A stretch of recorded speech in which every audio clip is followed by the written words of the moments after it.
لابد منه تحييد.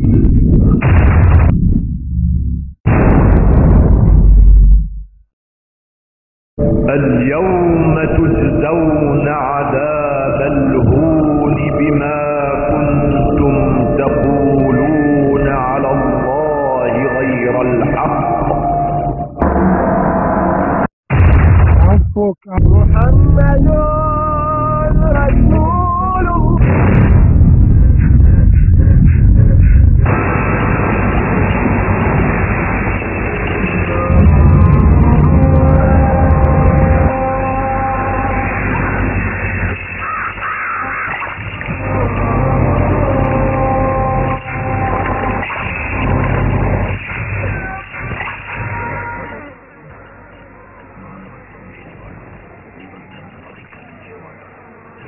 మోసగించేవాళ్ళు, ప్రజల్ని మోసగించేవాళ్ళు ఏ పని చెయ్యని సోమరిపోతులు, వీళ్ళ పరిస్థితి నుండి తప్పించుకోలేరు. సలామున్ సలామున్ సలామున్ సలాం సలామున్ సలామున్ సలామున్ సలాం సలామున్ సలామున్ సలామున్ సలాం సలామున్ సలామున్ సలామున్ సలాం. جعلنا السلام شعارا لنا وباسم السلام اتقينا هنا لتجعل يا رب أيامنا على هذه.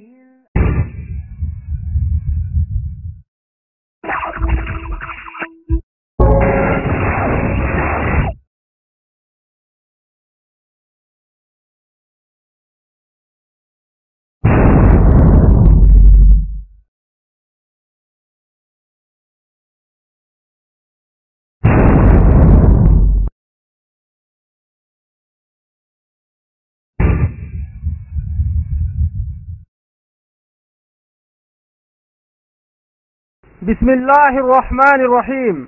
అనంత కరుణామయుడు అపార కృపాశీలుడైన అల్లాహ్ పేరుతో ప్రారంభిస్తున్నాను. అస్సలాము అలైకుం వరహమతుల్లాహి వబర్కాతుహు.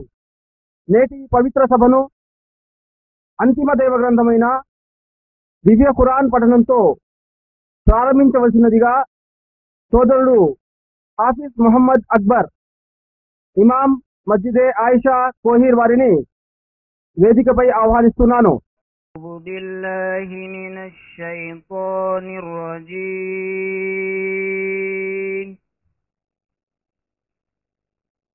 బిస్మిల్లాహిర్ రహ్మానిర్ రహీం. కుల్లు నఫ్సిన్ ذائقة الموت وإنما توفون أجوركم يوم القيامة فمن زحزح عن النار وأدخل الجنة فقد فاز وما الحياة الدنيا إلا متاع الغرور. صدق الله العظيم.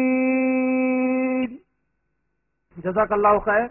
ఇప్పుడు సోదరుడు హాఫిజ్ మొహమ్మద్ అక్బర్ పఠించినటువంటి దివ్య ఖురాన్ ఆయత్లు సూరా ఆలి ఇమ్రాన్ సూరా నంబర్ 3 ఆయత్ నంబర్ 185 వాక్యాల యొక్క తెలుగు అనువాదాన్ని మీ ముందు ఉంచుటకు నేను సోదరుడు ఖిజరుల్లా వారిని వేదికపై ఆహ్వానిస్తున్నాను. అస్సలాము అలైకుం వరహ్మతుల్లాహి వబర్కాతుహు. అనంత కరుణామయుడు అపార కృపాశీలుడు అయిన అల్లాహ్ పేరుతో ప్రారంభిస్తున్నాను. ఖురాన్ 3వ అధ్యాయం ఆల్ ఇమ్రాన్ 185వ వచనం. చివరకు ప్రతి మనిషి మరణిస్తాడు. మీరంతా మీ పూర్తి ప్రతిఫలాన్ని ప్రళయం నాడు పొందుతారు. అక్కడ నరకాగ్ని నుండి కాపాడబడి స్వర్గంలో ప్రవేశపెట్టబడేవాడు మాత్రమే యథార్థానికి సఫలీకృతుడు. ఇక ఈ ప్రపంచం ఇది కేవలం మాయా వస్తువు మాత్రమే. జజాకల్లాహు ఖైర్. అస్సలాము అలైకుం. జజాకల్లాహు ఖైర్. సోదరుడు షఫీని వేదికను అలంకరించవలసిందిగా కోరుచున్నాను. సోదరుడు Shafi, president, universal Islamic research centre. నేటి కార్యక్రమం యొక్క ఖురాన్, బైబిల్ మరియు గీత వెలుగులో మరణానంతర జీవితం అనే అంశం ప్రసంగికులు సోదరుడు సిరాజుర్ రెహమాన్ని వేదికను అలంకరించవలసిందిగా కోరుతున్నాను. సోదరుడు సిరాజుర్ రెహమాన్ గారు.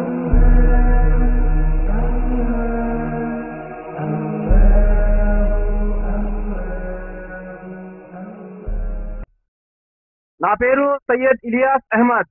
ఈ సభ నిర్వహణకర్తగా సభలో ఉపస్థితులైన సోదర సోదరీమణులందరినీ ఈనాడు 2009వ సంవత్సరము మార్చి 21వ తేదీన మెదక్ జిల్లా కోహిర్ పట్టణంలోని గవర్నమెంట్ జూనియర్ కాలేజ్ గ్రౌండ్ లో ఏర్పాటు చేసినటువంటి ఖురాన్, బైబిల్ మరియు గీత వెలుగులో మరణానంతర జీవితం అనే అంశంపై సోదరుడు సిరాజుర్ రెహమాన్ గారి ఉపన్యాసములకు సాదరంగా ఆహ్వానిస్తున్నాను.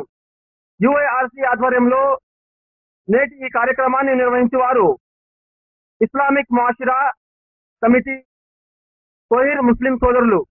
ఇప్పుడు నేను మీకు యుఐఆర్సిని గురించి క్లుప్తంగా పరిచయం చేస్తాను.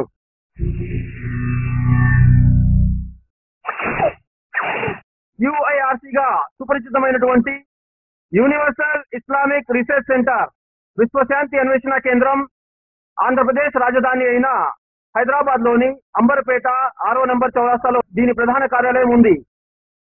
యుఐఆర్సి ఆంధ్రప్రదేశ్ రాష్ట్ర ప్రభుత్వంచే గుర్తింపు పొందినటువంటి స్వచ్ఛంద సేవా సంస్థ. దీని రిజిస్టర్డ్ నంబర్ 1261/2007. యుఐఆర్సి ప్రధాన ఆశయాలు: ముక్కలైన మానవ సమాజాన్ని ఆధ్యాత్మిక గ్రంథాల సందేశం ద్వారా సమైక్యపరచడం, ఆధ్యాత్మిక గ్రంథాలు అయిన వేదాలు, ఉపనిషత్తులు, ఇతిహాసాలు, భగవద్గీత, బైబిల్ మరియు చిట్ట చివరి దైవ గ్రంథమైన దివ్య ఖురాన్ యొక్క తులనాత్మక అధ్యయనం మరియు ప్రచారం ద్వారా విశ్వ మానవ సౌభ్రాతృత్వం, మత సామరస్యం మరియు జాతీయ సమైక్యత కొరకు కృషి చేయడం. సమస్త మానవాళి ఒకే జంట సంతానం, పరస్పర రక్త సంబంధికులు మరియు మనందరి దేవుడు ఒక్కడే అనే వాస్తవాన్ని ధార్మిక గ్రంథాల వెలుగులో ప్రజలకు తెలియజేస్తూ సోదర భావాన్ని పెంపొందించే కృషి చేయడం. ఇస్లాం సందేశాన్ని ఉత్తమమైన పద్ధతిలో ముస్లిమేతరులకు అందజేయటం. ఇస్లాంపై ప్రజలలో ఉన్నటువంటి అపోహలను, అనుమానాలను దివ్య ఖురాన్ మరియు ముహమ్మద్ సల్లల్లాహు అలైహి వసల్లం వారి ప్రామాణిక హదీసుల ద్వారా దూరం చేయటం.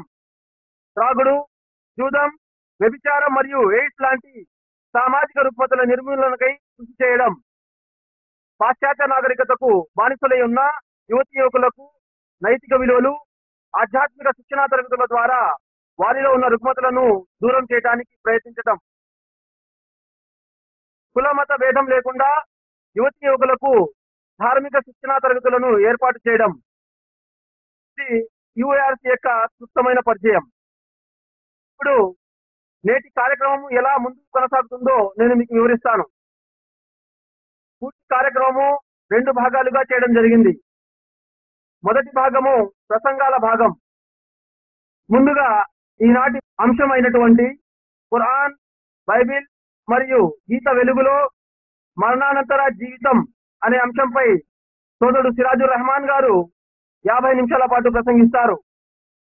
ప్రసంగాల విభాగం తరువాత 2వ భాగమైన ముఖ్యమైన ప్రశ్నోత్తరాల సరళి ఉంటుంది. ఆ భాగంలో సభికులకు ఈనాటి అంశంపై వక్తని ప్రశ్నించే, సమాధానం పొందే అవకాశం కల్పించబడుతుంది. ఇన్షా అల్లా. ప్రశ్నోత్తరాల సరళి ప్రారంభించే ముందు దానికి సంబంధించిన సూచనలను, నియమ నిబంధనలను నేను మీకు తెలియజేస్తాను. ఇప్పుడు కొన్ని ముఖ్య సూచనలు. వక్త ప్రసంగించే సమయంలో ఎటువంటి అంతరాయం కలిగించరాదు. ఒకవేళ ఎవరికైనా ఎటువంటి సందేహం ఉన్నా వారు పూర్తి ప్రసంగం తరువాత కేటాయించిన ప్రశ్నోత్తరాల సమయంలో మాత్రమే ప్రశ్నించగలరు. దయచేసి మీ సెల్ ఫోన్స్ ని స్విచ్ ఆఫ్ చేసుకోగలరు. సెల్ ఫోన్ శబ్దము సభకు అంతరాయం కలిగిస్తుంది కాబట్టి కనీసం నిశ్శబ్ద స్థితిలో అనగా సైలెంట్ మోడ్ లో అయినా ఉంచగలరు.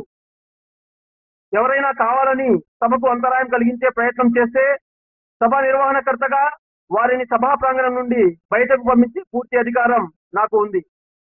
ఖురాన్, బైబిల్ మరియు గీత వెలుగులో మరణానంతర జీవితం అనే అంశం యొక్క వక్త సోదరుడు సిరాజుర్ రెహమాన్ ని ఆహ్వానించే ముందు ఆయనను మీకు పరిచయం చేస్తాను.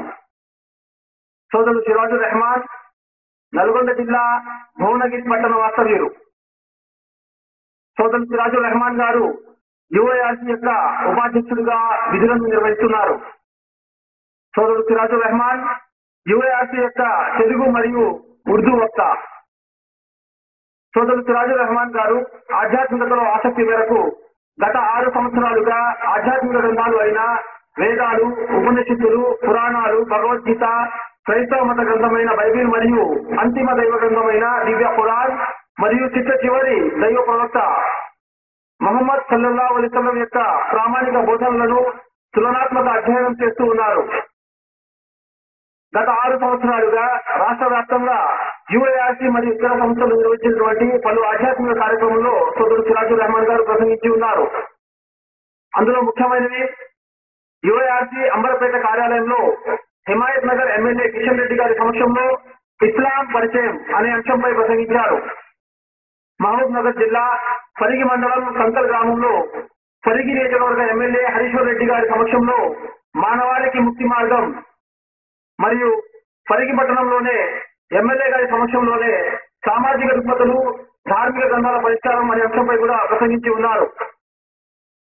గత గణతంత్ర దినోత్సవం సందర్భంగా Pallavi educational institute Parigi inter degree BEd college students మరియు ఉపాధ్యాయులు, మేధావుల సమక్షంలో ఇస్లాం ఉగ్రవాదానికి వ్యతిరేకం అనే ప్రసంగంలో జిహాద్ గురించి ముస్లిం మరియు ముస్లిమేతరుల విద్యార్థులు, ఉపాధ్యాయులకు ఉన్న అపోహలను దూరం చేసిన సిరాజుర్ రెహమాన్ ను ఎమ్మెల్యే హరీశ్వర్ రెడ్డి గారు ఉపాధ్యాయులు మరియు ఇతర పెద్దల సమక్షంలో సన్మానించి సిరాజుర్ రెహమాన్ గారి సేవలను ఎంతో కొనియాడారు.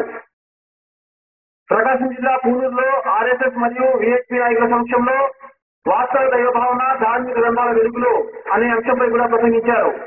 చర్లపల్లి ఓపెన్ ఏజెల్ నందు ఎస్పీ ఇమాన్యుయల్ గారి సమక్షంలో ఇస్లాం మరియు నైతిక విలువలు అనే అంశంపై ప్రసంగించారు. కరీంనగర్ మాదేపూర్ లో మనమంతా ఒక్కటే, మనందరి దేవుడు ఒక్కడే అనే అంశంపై కూడా ప్రసంగించారు. సికింద్రాబాద్ బోయినపల్లిలో శాంతి సంస్థాపన ఎలా సాధ్యం అనే అంశాన్ని హైదరాబాద్ ఎమ్మెల్యే విష్ణువర్ధన్ రెడ్డి గారి సమక్షంలో కూడా ప్రసంగించారు. రంగారెడ్డి జిల్లా తాండూరు పట్టణంలో హిందుత్వము, క్రైస్తవ్యం మరియు ఇస్లాం లో దేవుని భావన అనే అంశాన్ని ప్రసంగించి వివిధ మతాల పలువురి పెద్దల మన్ననలు అందుకున్నారు. రంగారెడ్డి జిల్లా తోలుమామిడిలో హిందుత్వము మరియు ఇస్లాంలో సమాంతర విషయాలు అనే అంశంపై కూడా ప్రసంగించారు. అంతేకాకుండా సోదరుడు సిరాజుర్ రెహమాన్ గారి కార్యక్రమాలు సప్తగిరి మరియు సంస్కృతి 2 టీవీ ఛానల్స్ లో ప్రసారం అయ్యాయి. నేను ఇప్పుడు ఆలస్యం చేయకుండా ఈనాటి అంశమైనటువంటి ఖురాన్, బైబిల్ మరియు గీత వెలుగులో మరణానంతర జీవితం అనే అంశంపై ప్రసంగించేందుకు సోదరుడు సిరాజుర్ రెహమాన్ ని ఆహ్వానిస్తున్నాను. అల్హమ్దులిల్లాహి వహదా వస్సలాతు వస్సలాము అలా మన్ లా నబియ్య బఅదా అమ్మా బఅద్. అఊజు బిల్లాహి మినష్ షైతానిర్ రజీమ్. బిస్మిల్లాహిర్ రహ్మానిర్ రహీమ్. కుల్లు నఫ్సిన్ జాయికతుల్ మౌత్ వ నబ్లుకుం బిశ్శర్రి వల్ ఖైరి ఫిత్నా వ ఇలైనా తుర్జఊన్. రబ్బి ఇష్రహ్ లీ సద్రీ వ యస్సిర్ లీ అమ్రీ వహలుల్ ఉఖ్దతం మిన్ లిసానీ యఫ్ఖహూ ఖౌలీ. అనంత కరుణామయుడు, అపార కృపాశీలుడు అయినటువంటి అల్లాహ్ పేరుతో ప్రారంభిస్తున్నాను. వేదికను అలంకరించినటువంటి గౌరవనీయులు, నేటి కార్యక్రమం యొక్క సభ నిర్వహణకర్త జనాబ్ ఇలియాస్ గారు మరియు యూనివర్సల్ ఇస్లామిక్ రీసెర్చ్ సెంటర్ అధ్యక్షులు జనాబ్ షఫీ గారు, నేటి అంశమైనటువంటి ఖురాన్, గీత, బైబిల్ వెలుగులో మరణానంతర జీవితం అనే కార్యక్రమానికి విచ్చేసినటువంటి హిందూ, ముస్లిం, క్రైస్తవ సోదర సోదరీమణులందరినీ నేను ఇస్లామీయ పద్ధతిలో ఆహ్వానిస్తున్నాను. అస్సలాము అలైకుం వరహ్మతుల్లాహి వబరకాత్. దీని అర్థం సర్వలోకాల సృష్టికర్త అయిన అల్లాహ్ యొక్క శాంతి మరియు శుభాలు మీ అందరి జీవితాలలో వర్షించుగాక. నేను ముందుగా మనందరి సృష్టికర్త అయిన అల్లాహ్కు లేనుల్లా కృతజ్ఞతాస్థుతులు చెల్లించుకుంటున్నాను. ఎందుకంటే మృత్యువును గుర్తు చేసుకుని మరణానంతరం జరిగే విషయాలను చర్చించుకునే భాగ్యాన్ని ఆ దైవం మనకు ప్రసాదించాడు. మిత్రులారా, నేటి అంశము ఎవరికి ఎలాంటి విభేదము లేనటువంటి అంశము. ఈ విశ్వంలో ఉండే మానవులు వారు ఏ మతానికి చెందినవారైనా, ఏ జాతికి చెందినవారైనా, వారు తెల్లవారైనా నల్లవారైనా అందరికీ మరణం అనేది సంభవిస్తుంది. మరణము లేనటువంటి మనిషే లేడు. పుట్టుట గిట్టుట కొరకే. అయితే నేటి అంశము మరణానంతర జీవితము. కాబట్టి మరణానంతరం మరొక జీవితం ఉందా లేదా అనే ప్రశ్న వాస్తవానికి మన బుద్ధికి అందరి విషయం. ఎందుకంటే మృత్యువుకి ఆవల ఏముందో చూడడానికి కావలసిన కళ్ళు మనకు లేవు. అక్కడ ఉన్నటువంటి ధ్వనిని వినగలగటానికి కావలసిన చెవులు కూడా మనకు లేవు. అక్కడ ఏముందో పరిశీలించి పరిశోధించి తెలుసుకోవడానికి కావలసిన పరికరాలు కూడా మన వద్ద లేవు. అంటే మరణానంతర జీవితము వైజ్ఞానిక శాస్త్ర పరిధిలోకి రాదు. ఎవరైతే వైజ్ఞానిక శాస్త్రం పేరుతో మరణానంతరం మరొక జీవితం లేదు అంటే అతడు చెప్పేది పూర్తిగా శాస్త్ర విరుద్ధమైన అన్సైంటిఫిక్ విషయం. గమనించదగిన విషయం ఏమిటంటే నేటికి 1430 సంవత్సరాల క్రితం ఎలాంటి అక్షర జ్ఞానం లేనటువంటి ప్రవక్త ముహమ్మద్ సల్లల్లాహు అలైహి వసల్లం వారిపై ఈ ఖురాను గ్రంథాన్ని అవతరింపజేశాడు సృష్టికర్త అయినటువంటి అల్లాహ్. ఈ ఖురాను గ్రంథంలో ఖగోళ శాస్త్రం, భౌతిక శాస్త్రం, భౌగోళిక శాస్త్రం, భూ విజ్ఞాన శాస్త్రం, సాగర విజ్ఞాన శాస్త్రం, జీవశాస్త్రం, వృక్ష శాస్త్రం, జంతు శాస్త్రం, శరీర ధర్మ శాస్త్రం, పిండోత్పత్తి శాస్త్రం, సాధారణ విజ్ఞాన శాస్త్రం, ఇలా అనేక విషయాలు ఎలాంటి అభివృద్ధి లేనటువంటి ఆ కాలంలోనే దైవము ఈ ఖురాను గ్రంథంలో తెలియజేశాడు. అంటే ఈ ఖురాను గ్రంథం చెప్పే విషయాలు నేడు సైన్స్ తో పోల్చినప్పుడు 80% నిర్ధారణ అయ్యాయి. మిగతా 20% నిరూపణ కానటువంటి విషయాలు, అవి అగోచర విషయాలు. ఉదాహరణకు ప్రళయము, స్వర్గము, నరకము, వీటిని కనుక్కోవడానికి శాస్త్రజ్ఞుల వద్ద ఎలాంటి పరికరాలు లేవు కాబట్టి వాటిని ఇంతవరకు కూడా కనుక్కోలేదు. అంటే నిర్ధారణ అయ్యే విషయాలు 80కి 80%, అంటే 100కి 100% నిరూపణ అయ్యాయి. మిగతా 20% వాటిని కనుక్కోవడానికి ఎలాంటి పరికరాలు లేవు కాబట్టి ఆ 20% కూడా నిస్సందేహంగా ఆ 20% విషయాలు కూడా వాస్తవాలే అని మనం చెప్పవచ్చు. ఒకవేళ మరణానంతరం మరొక జీవితం ఉందా లేదా అనే విషయము వైజ్ఞానిక శాస్త్రం ఈ విషయాన్ని తేల్చినట్లయితే తర్క జ్ఞానాన్ని ఉపయోగించి హేతుబద్ధంగా దీన్ని తేల్చవలసి ఉంటుంది. ఉదాహరణకు ఇహలోకంలో ఉన్నటువంటి ఇక్కడ ఉన్నటువంటి వ్యవస్థను పరిశీలిస్తే ఒక వ్యక్తిని చంపిన ఉరి శిక్ష, 100 మందిని చంపిన ఉరి శిక్ష. హిట్లర్ 6 లక్షల మంది యూదుల్ని చంపాడు. అతని యొక్క శిక్ష తీవ్రత ఎలా ఉండాలి? ఒకవేళ అతనికి ఘోరమైన శిక్ష విధించినా అతడు అనుభవించడానికి మరి ఈ ఇహలోకంలో ఆయుష్ సరిపోదు. అంటే ఈ ప్రపంచంలో ఒక సజ్జనుడు చేసిన అనేక సత్కార్యాలకు తగిన పారితోషికం ఇవ్వడం ఇహలోకంలో సాధ్యం కాదు. అలాగే ఒక దుర్మార్గుడు చేసినటువంటి అనేక ఘోర పాపాలకు అతనికి శిక్ష విధించిన ఆ శిక్ష అతడు అనుభవించడానికి ఆయుష్ సరిపోదు. ఉదాహరణకు దక్షిణాఫ్రికాకు చెందినటువంటి మోజెస్ సిక్హోల్ అనేటటువంటి వ్యక్తి 38 హత్యలు, 40 మానభంగాలు, 6 దోపిడీలు చేశాడు. 1997లో న్యాయస్థానం అతనికి 2410 సంవత్సరాల కఠిన శిక్ష విధించింది. ఈ విషయము 17వ తారీఖు 10వ నెల 1999 ఈనాడు పత్రిక ఈ విషయాన్ని తెలియజేసింది. అంటే 2410 సంవత్సరాలు శిక్ష విధిస్తే అతనికి ఆయుష్ సరిపోతుందా అంటే అది సరిపోదు. అలాంటి దుర్మార్గులను శిక్షించడానికి ఇహలోకంలో అతనికి ఆయుష్ సరిపోదని చాలా స్పష్టంగా మనకు అర్థమవుతుంది. మరి అలాగే రెండో ప్రపంచ యుద్ధంలో జపాన్లోని హిరోషిమా, నాగసాకి పట్టణాలపై అమెరికా ఒక చిన్న అణుబాంబు ప్రయోగం చేసింది. అప్పుడు దాని దుష్పరిణామం ఎంత నష్టం కలిగిందో మరొక విషయంగా మనం చెప్పే అవసరం లేదు. మరి ఆ పట్టణాలపై, జపాన్లో ఉన్నటువంటి హిరోషిమా, నాగసాకి పట్టణాలపై అమెరికా వేసినటువంటి ఆ చిన్న అణుబాంబు వేసిన తర్వాత అక్కడ ఎంతో నష్టం జరిగింది. ఈ యొక్క బాంబు వేసిన 60 సంవత్సరాల తర్వాత కూడా ఆ దుష్పరిణామాన్ని ఇప్పటికి కూడా జపానీయులు ఆ యొక్క బాధ నుండి వారు కోలుకోలేకపోతున్నారు. ఆ దుష్పరిణామం నుండి వారు కోలుకోలేకపోతున్నారు. అలాంటి దుర్మార్గులకు ఎంత ఘోరమైన శిక్ష ఉండాలి? తీసుకెళ్లి ఉరేసి అయిపోతుందా అంటే మన అంతరాత్మ ఒప్పుకోదు. కాబట్టి అలాంటి దుర్మార్గులకు తగిన శిక్ష విధించాలంటే అది ఇహలోకంలో సాధ్యము కాదు, అది కేవలం పరలోకంలోనే సాధ్యమవుతుంది.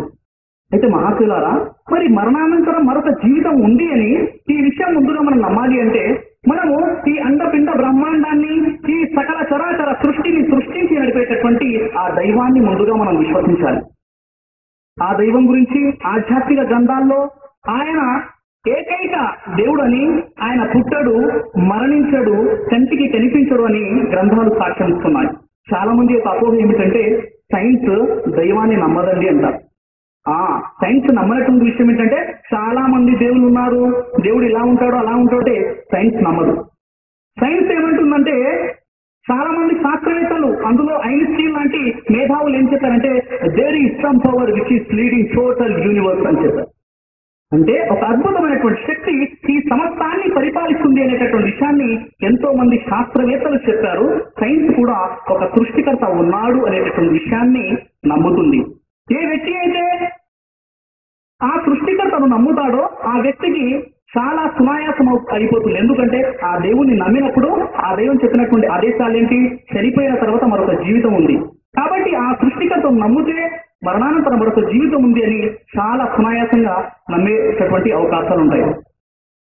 ఇక రండి మహాశివులారా, ఈ ఆధ్యాత్మిక గ్రంథాలలో మరణానంతర జీవితం గురించి ఉన్నటువంటి విషయం ఏమిటంటే మానవాళి కోసం దైవం పంపించినటువంటి అంతిమ నిబంధన ఈ దివ్య పురాణంలో దేవుడు ఇలా తెలియజేశాడు. పురాణంలో సూర్య ఆలిమ్రాన్ 3వ అధ్యాయము 185వ వచనంలో కుల్లు నఫ్సిన్ జాయికతుల్ మౌత్, పుట్టిన ప్రతి ప్రాణి మరణం యొక్క రుచి చవి చూడవలసిందే. భగవద్గీత గ్రంథము 2వ అధ్యాయము 27వ శ్లోకంలో జాతస్య హిద్రో మృత్యుర్భువం, పుట్టిన వానికి మరణము తప్పదు కదా అని భగవద్గీత గ్రంథం తెలియజేస్తుంది. ఈ విషయాన్ని బైబిల్ గ్రంథాన్ని పరిశీలిస్తే బైబిల్ గ్రంథంలో యోబు గ్రంథము 14వ అధ్యాయము 5వ వచనంలో నరుల ఆయుష్కాలం పరిమితి కలది, వారి నెలల సంఖ్య నీకు తెలిసే ఉన్నది. ఒక క్షణికమైనటువంటి జీవితం మానవుంది, కొన్ని రోజుల జీవితమని చాలా స్పష్టంగా బైబిల్ గ్రంథంలో యోబు 14వ అధ్యాయము 5వ వచనంలో తెలియజేయడం జరిగింది. ఇక మహాశైలరా, మరి ఈ కొన్ని రోజుల జీవితం దైవం మానవునికి ఎందుకు ఇచ్చాడంటే పురాణ గ్రంథం తెలియజేస్తుంది. పురాణంలో సూర్య అల్-ముల్క్ 67వ అధ్యాయము 2వ వచనంలో బిస్మిల్లాహిర్ రహ్మానిర్ రహీం అల్లజీ ఖలకల్ మౌత వల్ హయాత లియబ్లువకుం అయ్యుకుం అహ్సన అమలా వహువల్ అజీజుల్ గఫూర్, ఆయనే మీలో మంచి పనులు చేసేవారెవరో పరీక్షించడానికి చావు బ్రతుకులను సృష్టించాడు అని ఖురాన్ సాక్ష్యమిస్తుంది. ఈ విషయాన్ని హైందవ గ్రంథాన్ని పరిశీలించినప్పుడు ముండకోపనిషత్ 1వ మండలం 2వ సూక్తం 12వ మంత్రంలో పరీక్షలోకం, ఈ జీవితము మీకు పరీక్ష ఉన్నది ఓ మానవులారా అని హైందవ గ్రంథం కూడా హెచ్చరిస్తుంది. ఈ విషయాన్ని బైబిల్ గ్రంథాన్ని పరిశీలిస్తే బైబిల్లో ద్వితీయోపదేశ కాండము 13వ అధ్యాయం 3వ వచనంలో ఏలైనగా మీరు మీ దేవుడైన యెహోవాను మీ పూర్ణ హృదయముతో మీ పూర్ణ ఆత్మతో ప్రేమించుచున్నారో లేదో తెలుసుకొనుటకు మీ దేవుడైన యెహోవా పరీక్షించుచున్నాడు. యెహోవా ఆ మానవులను పరీక్షిస్తున్నాడు, పరీక్ష కోసం సృష్టించాడని బైబిల్ గ్రంథం కూడా ఈ విషయాన్ని తెలియజేస్తుంది. అందుకే పురాణ గ్రంథంలో సూరే అల్ అంబియా 21వ అధ్యాయము 35వ వచనంలో తెలియజేయడం జరిగింది. కుల్లు నఫ్సిన్ జాయికతుల్ మౌత్ వ నబ్లుకుం బిశ్శర్రి వల్ ఖైరి ఫిత్నా వ ఇలైనా తుర్జాఊన్, పుట్టిన ప్రతి ప్రాణి కూడా మరణం యొక్క రుచి చవి చూడవలసిందే. మీలో మిమ్మల్ని మంచి పరిస్థితులకు చెడు పరిస్థితులకు గురి చేసి ఆ దైవం తప్పకుండా పరీక్షిస్తాడు. ఆరోగ్యాన్నిచ్చి అనారోగ్యంగా మార్చి, బలాన్నిచ్చి బలహీనుడిగా చేసి ఆ దైవం సమస్త మానవాళిని పరీక్షిస్తున్నాడు అని పురాణ గ్రంథం తెలియజేస్తుంది. మహాశయులారా, ఇలాంటి జీవితం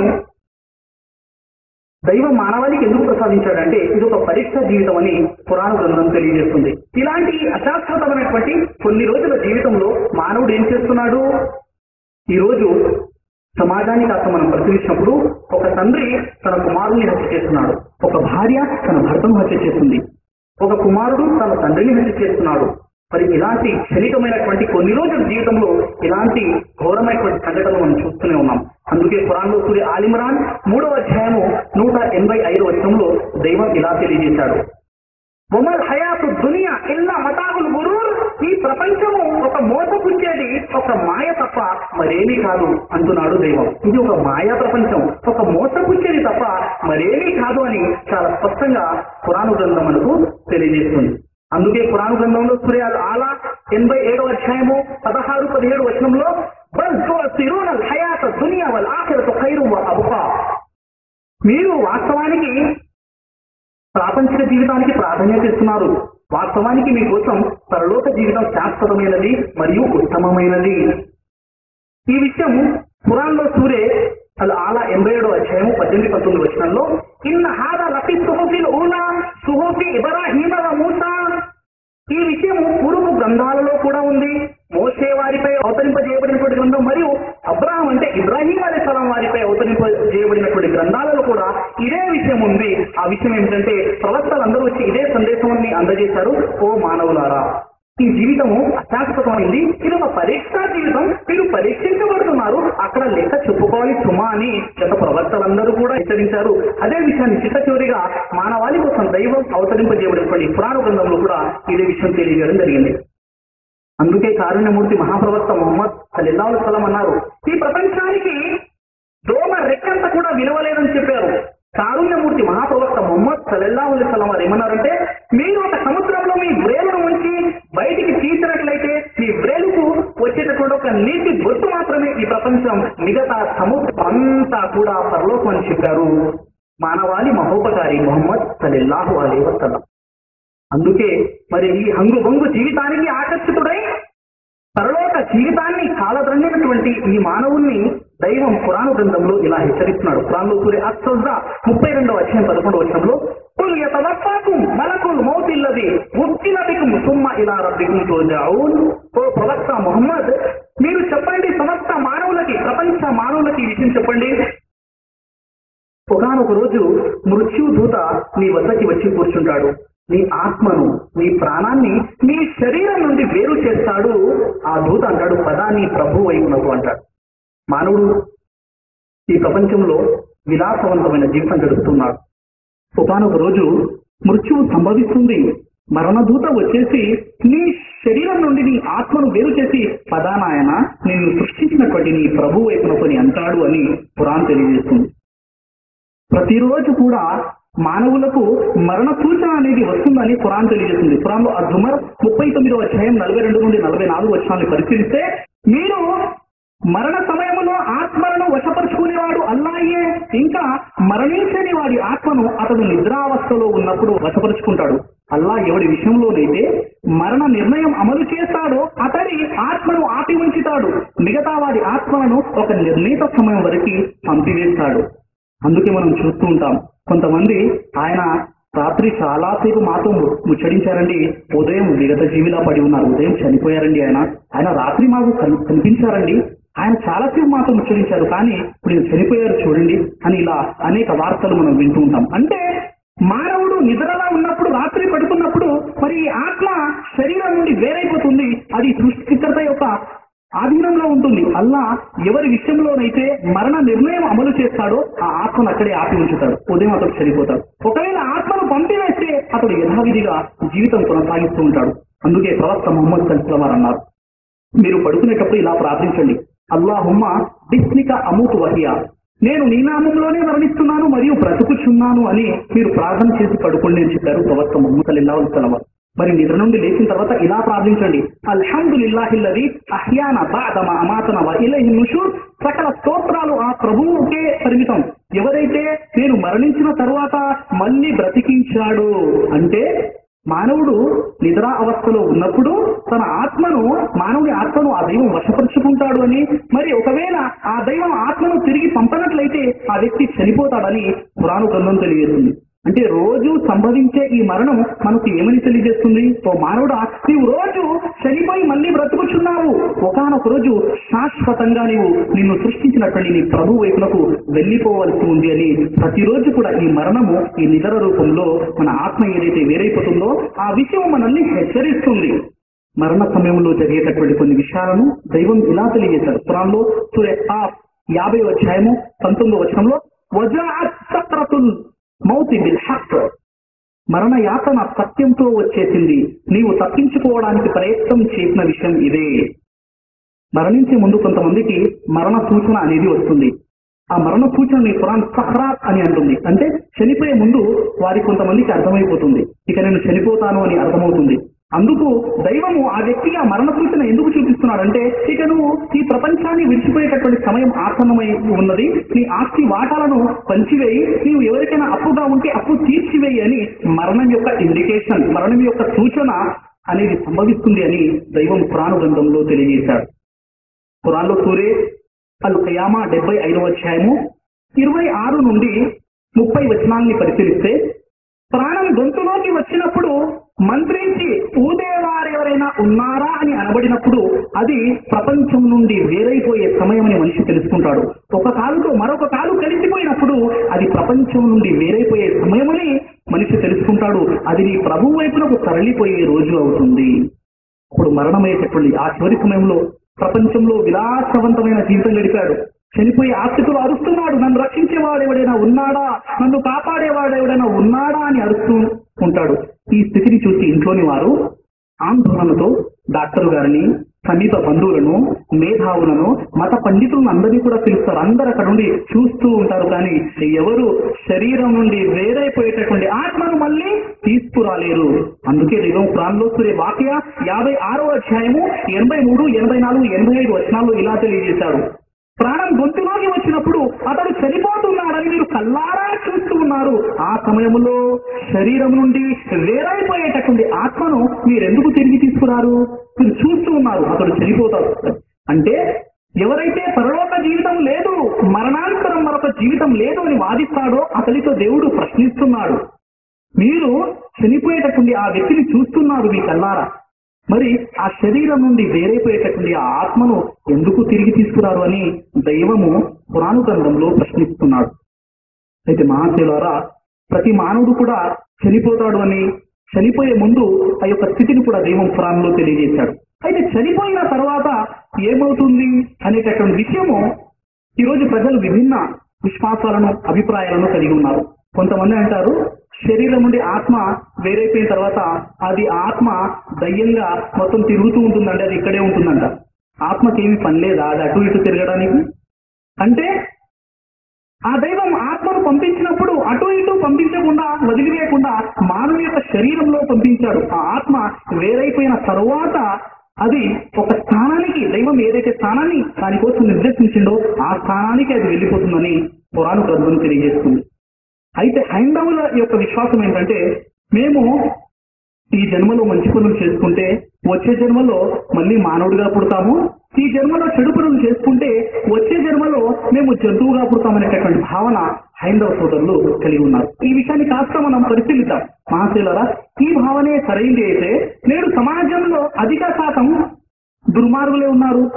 ఇలాంటి వారు ఎంతమందో చనిపోతున్నారు. వీరందరూ జంతువులుగా పుట్టాలి కదా, మానవ జనాభా కంటే జంతువుల సంఖ్య ఎక్కువ ఉండాలి కదా. మరొక వైపు జంతువులు అంతరించిపోతున్నాయి, జంతు జాతి అంతరించిపోతుంది, క్షీణించిపోతుంది. వాటిని జూలో పెట్టి పోషించడం, వాటి రక్షణకై చట్టాలను అమలు చేయడం కూడా మనం చూస్తున్నాము. మరి ఈ విషయం ద్వారా ఈ భావన, అంటే మంచి పనులు చేసుకుంటే మళ్ళీ మానవుడిగా పుట్టడం, చెడు పనులు చేసుకుంటే జంతువుగా పుట్టడం అనేటటువంటి భావన, ఈ పునర్జన్మ సిద్ధాంతము ఇది హేతువుకు కూడా వ్యతిరేకమైంది అని చాలా స్పష్టంగా మనకు అర్థమవుతుంది. హిందువులలో చాలా మంది పునర్జన్మ సిద్ధాంతాన్ని నమ్ముతారు. కానీ డాక్టర్ సర్వేపల్లి రాధాకృష్ణన్ తన గ్రంథమైనటువంటి ఇండియన్ ఫిలాసఫీ 1వ సంపుటం పేజీ నెంబర్ 113 నుండి 116లో ఇలా రాశారు. వేదాలలో ఎక్కడ కూడా పునర్జన్మ సిద్ధాంతము లభించదు అని రాశారు. సత్యార్థ విద్యా అలంకర్ తన పునర్జన్మ గ్రంథము 104వ పేజీలో ఆయన ఏమన్నారంటే, వేదాలలో ఎక్కడ కూడా పునర్జన్మ సిద్ధాంతము లేదు, ఈ విషయం గురించి నేను జూదం కూడా ఆడగలనని ఆయన అంత ఖచ్చితంగా చెప్పారు. ఇంకా ప్రాచ్య మతాల అధ్యయనకర్త మార్క్స్ ముల్లర్ ఏమన్నారంటే, వేదాలను చతుర్వేదాలను అధ్యయనం చేసి వేదాలలో ఎక్కడ కూడా పునర్జన్మ సిద్ధాంతం లేదు, అందులో పరలోకవాదనే ఉంది అని చెప్పారు. కాబట్టి వేదాలలో ఎక్కడ కూడా పునర్జన్మ సిద్ధాంతం లేదు, అందులో పరలోకవాదనే ఉంది అని మన హైందవ సోదరులు ఈ విషయాన్ని గుర్తించాలి. ఒకవేళ ఈ పునర్జన్మ సిద్ధాంతాన్ని నమ్మడం ద్వారా కలిగే దుష్పరిణామాలు ఎలా ఉంటాయంటే చూడండి, ఇద్దరు స్నేహితులు నడుచుకుంటూ వెళ్తున్నారు. మార్గ మధ్యంలో అందులో ఒక వ్యక్తి మూర్చిపోయి పడిపోయాడు. నువ్వు పూర్వ జన్మలు చేస్తున్న పాపానికే ఈ స్థితి అనుభవిస్తున్నావని వదిలి వెళ్ళిపోవాలా? లేక మరొక ఉదాహరణ, ఒక వ్యక్తిని రోగంతో బాధపడుతున్న ఒక వ్యక్తిని పరామర్శించడానికి వెళ్ళి పూర్వ జన్మలో చేస్తున్నటువంటి పాపానికే ఈ రోజు నీ గడ్డి పట్టింది అని చెప్పే అవకాశాలు కూడా ఉంటాయి. కాబట్టి మహాశయులారా, ఈ పూర్వ జన్మ సిద్ధాంతము ఇది హేతుకు వ్యతిరేకమైనది, వేదాలకు కూడా వ్యతిరేకమైనది. ఒకవేళ పునర్జన్మ సిద్ధాంతాన్ని నమ్మేవారు, అది పునర్జన్మ సిద్ధాంతం ఉంది అనేటువంటి నమ్మేవారు ఎవరికి ఎలాంటి సహాయం చేయకూడదు. ఎందుకంటే దేవుడే శిక్షించాలి అనుకున్న వారికి మీరు సహాయం చేస్తున్నారా అనేటటువంటి ఆలోచనలు కూడా మనకు ఉత్పన్నమవుతూ ఉంటాయి. కాబట్టి ఈ పునర్జన్మ సిద్ధాంతాన్ని ఏ ముస్లిం కూడా విశ్వసించడు. ఎందుకంటే ఖురాను గ్రంథంలో ఎక్కడ కూడా పునర్జన్మ సిద్ధాంతం అన్న ప్రస్తావన లేదు. పునర్జన్మను ఖండిస్తూ ఖురాన్ పరలోకం ఉంది, కానీ పునర్జన్మ మళ్ళీ మానవుడిగా పుట్టడం, ఇహలోకంలో చెడు పనులు చేసుకుంటే జంతువుగా, మంచి పనులు చేసుకుంటే మానవుడిగా పుట్టాలి అనేటటువంటి ఏదైతే భావన ఉందో దాన్ని ఖురాన్ తీవ్రంగా ఖండిస్తుంది. మరియు ఏ క్రైస్తవుడు కూడా ఈ పునర్జన్మ సిద్ధాంతాన్ని విశ్వసించడు. ఎందుకంటే ఆ బైబిల్ కూడా పునర్జన్మ సిద్ధాంతాన్ని ఖండిస్తుంది కాబట్టి. అయితే రండి మహాశయులారా, మరి శరీరం నుండి వేరైపోయిన తర్వాత ఆత్మ ఏమవుతుంది అన్న విషయాన్ని మానవాళి కోసం దైవం పంపించినటువంటి ఈ అంతిమ దైవ గ్రంథంలో ఖురాన్ తెలియజేస్తుంది. ఖురాన్లో సూరే అల్ ముతఫ్ఫిఫీన్ 83వ అధ్యాయము 18-19 వచనంలో, కల్లా ఇన్న కితాబల్ అబరారి లఫీ ఇల్లియీన్ వమా అదరాక మా ఇల్లియూన్, నిశ్చయముగా పుణ్యాత్ముల కర్మల పత్రము ఇల్లీన్ లో ఉంది. ఇల్లీన్ సత్పాకాశాలపై ఉన్నటువంటి ఒక మహోన్నత స్థలము, అక్కడ పుణ్యాత్ముల ఆత్మలు ఉంటాయి. అదేవిధంగా ఖురాన్ సూరా అల్ ముతఫ్ఫిఫీన్ 83వ అధ్యాయం 7వ వచనంలో, కల్లా ఇన్న కితాబల్ అబరారి లఫీ సిజ్జీన్ వమా అదరాక మా సిజ్జీన్, సిజ్జీన్ పాపాత్ముల ఆత్మలు ఉండేటటువంటి ఒక ప్రదేశము. ఇది భూముల కింద ఉన్నటువంటి ఒక పాతాళ స్థలము. పాపాత్ముని ఆత్మను శరీరం నుండి వేరు చేసిన తర్వాత దైవదూతలు ఆకాశాల వైపు తీసుకువెళ్ళడం జరుగుతుంది. అక్కడ ఆకాశంలో ఉన్నటువంటి ఆ మొదటి ఆకాశంలో ఉన్నటువంటి దైవదూతలు అంటారు, ఆత్మకు, ఈ పాపాత్ముని యొక్క ఆత్మకు ఇక్కడ స్థలము లేదు, అతన్ని పంపివేయండి, అతన్ని కిందికి దించివేయండి అని చెప్తారు. ఎందుకంటే ఖురాన్ సూరా అల్ ఆరాఫ్ 7వ అధ్యాయం 40వ వచనంలో తెలియజేయడం జరిగింది, మా వాక్యాలను తిరస్కరించిన వారికి, వాటి పట్ల ఆ వాక్యాల పట్ల దురహంకారంతో వ్యవహరించిన వారికి ఆకాశ ద్వారాలు ఏమాత్రం కూడా తెరవబడవు. ఒంటి సూది బెజ్జంలో నుండి ప్రవేశించుట ఎంత దుర్లభమో వారు స్వర్గంలో ప్రవేశించుట అంతే దుర్లభం అని ఖురాను గ్రంథం తెలియజేస్తుంది. ఇక మహాశయులారా, మరి ప్రళయము ఉంది అన్న విషయాన్ని కూడా ఖురాన్ తెలియజేస్తుంది. ప్రళయానికంటే ముందు కూడా ఈ చనిపోయినటువంటి ఆత్మలన్నీ ఎక్కడ ఉంటాయి అంటే ఖురాను గ్రంథంలో సూరే అల్ ముమినూన్ 23వ అధ్యాయము 1వ వచనంలో, ఈ మరణించిన వారు తిరిగి లేపబడే ఆ రోజు వరకు వీరి మధ్య ఒక అడ్డు తెర ఉంటుంది. దానిని ఆలమే బర్జఖ్ అని అంటారు. ఆలమే బర్జఖ్ అనేటటువంటి ప్రదేశంలో అక్కడ ఆత్మలు ఉంటాయి. అక్కడ అవిశ్వాసులైతే శిక్షను అనుభవిస్తూ ఉంటారు, విశ్వాసులైతే స్వర్గం యొక్క ఆ సువాసనలు ఆస్వాదిస్తూ వారు హ్యాపీగా నిద్రపోతూ ఉంటారు. ఈ విషయం ఖురాన్లో 40వ అధ్యాయం సూరా అల్ ముమిన్ 45-46 వచనాల్లో తెలియజేయడం జరిగింది. ఫిరౌన్ అనుచరులే ఒక భయంకరమైన శిక్షలో చిక్కుని ఉన్నారు. ఉదయం సాయంత్రం వారి ఎదుట నరకాగ్ని ఉంచబడుతుంది. ప్రళయం తరువాత తీవ్రమైన శిక్షలోకి ప్రవేశించండి అని వారితో అనబడుతుంది. అంటే ప్రళయం కంటే ముందు కూడా ఆలమే బర్జఖ్ అనేటటువంటి ప్రదేశంలో అక్కడ పుణ్యాత్మల ఆత్మలు మరియు పాపాత్మల ఆత్మలు ఉంటాయి. పాపాత్మలు అక్కడ శిక్షించబడుతూ ఉంటారు. పుణ్యాత్మలు స్వర్గం యొక్క ఆ యొక్క సువాసనలు వారు ఆస్వాదిస్తూ హ్యాపీగా నిద్రపోతూ ఉంటారు అని ఖురాను గ్రంథం తెలియజేస్తుంది.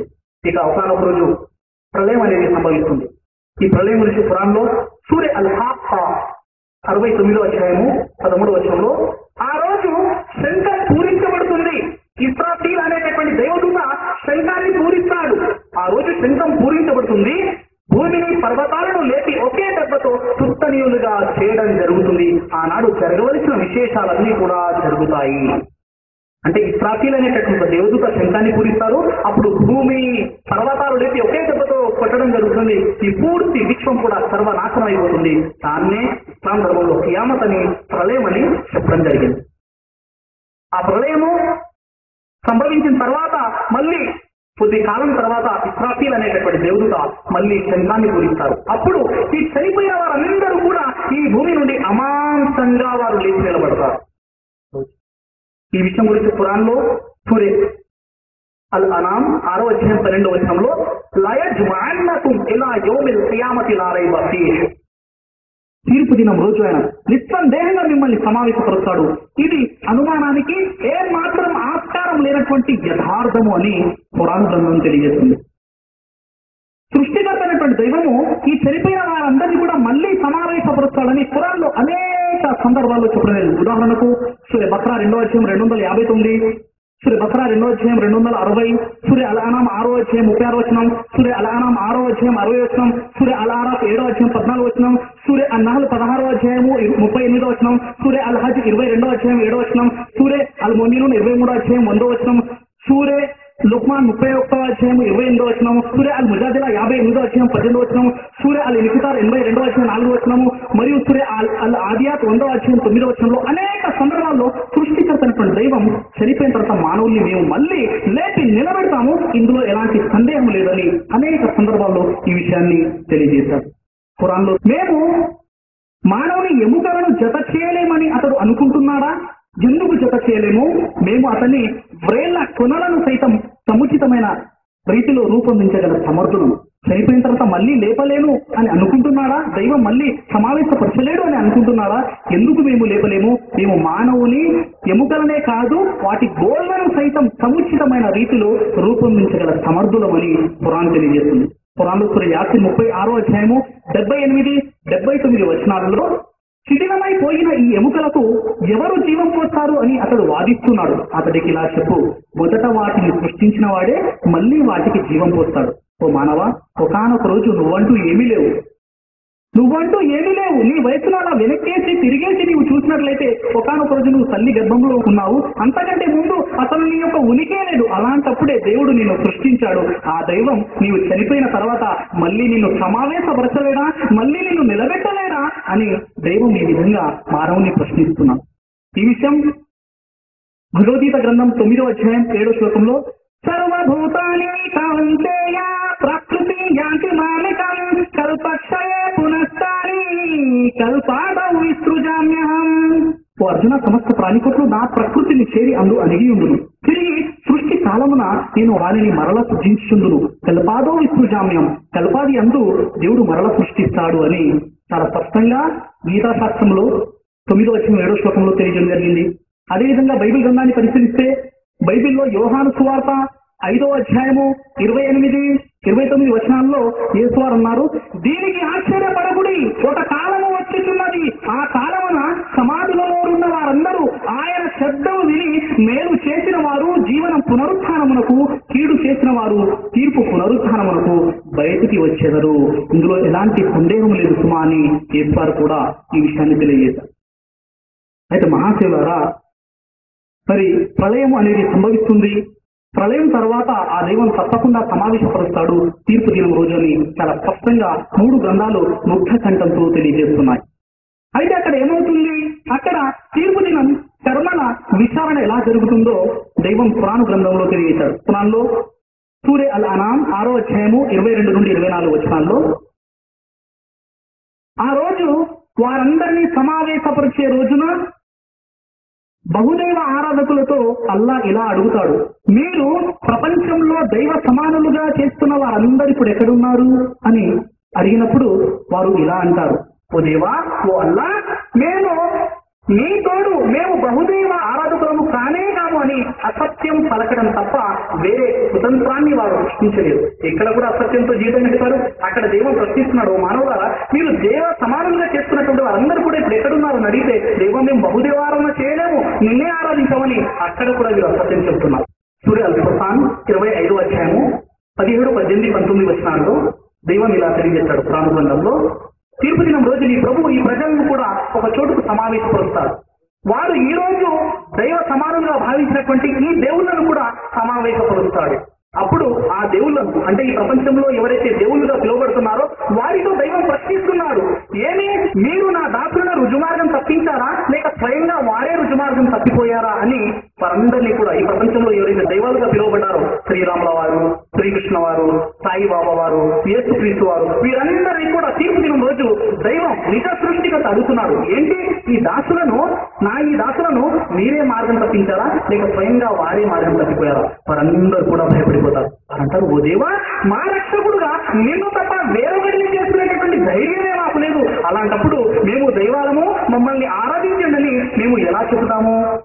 విషయం ఏమిటంటే, నీవు వారికి జీవిత అవసరాలకు సంబంధించినటువంటి వస్తువులను పుష్కలంగా ఇచ్చావు. చివరకు వారు నీ బోధను మర్చిపోయి దౌర్భాగ్య స్థితికి గురైపోయారు అని వారందరూ సమాధానిస్తారు. ఎందుకంటే మహాశయులారా, సాయిబాబా వారు ఎప్పుడు కూడా నేను దేవుడు చెప్పలేదు. సాయిబాబా వారు ఏమన్నారు, సబ్కా మాలిక్ ఏక్ హై, అల్లాహ్ మాలిక్, అల్లాహ్ భలా కరేగా అని అనుక్షణం 3 మంత్రాలు చదివేవారు. శ్రీ సాయి లీలామృతం రచన ఇక్కిరాల భరద్వాజ పేజీ నెంబర్ 18లో సాయిబాబా మసీదులో కూర్చుని అల్లాను ఆరాధించేవారు. ఆయన ఎప్పుడు కూడా దైవం చెప్పలేదు.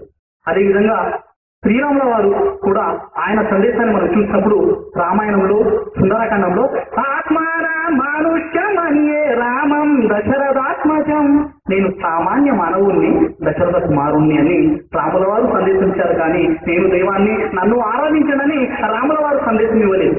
అలాగే శ్రీకృష్ణ వారు కూడా గీతాశాస్త్రం 18:62 శ్లోకంలో సమేవ శరణం గచ్చ సర్వ భావేన భారత తత్ప్రసాదాత్వరం శాంతి స్థానం ప్రాప్తి శాశ్వతం. ఓ అర్జున, నీవు సర్వ విధముల ఆ ఈశ్వరుణ్ణి శరణు పొందు అని శ్రీకృష్ణ వారు చెప్పారు. కానీ నేను దైవాన్ని నన్ను ఒక్కడని చెప్పలేదు. అందుకే తీర్పు దినం రోజు ఈ దేవుళ్ళను, ఎవరైతే బూటకపు దేవుళ్ళు ఉన్నారో వీరందరినీ కూడా అక్కడ సమావేశపరిచి దైవం వారితో ప్రశ్నిస్తున్నాడు, మీరు నా దాసులను మార్గం తప్పించారా, లేక స్వయంగా వారే మార్గం తప్పిపోయారు అన్నప్పుడు ఈ రాముల వారు, సాయిబాబా, యేసుక్రీస్తు వారు, ఫలానా బాబా వీరందరూ కూడా గజగజ వణికిపోతూ ఆ దైవం ముందు సమాధానం చెబుతూ ఉంటారు.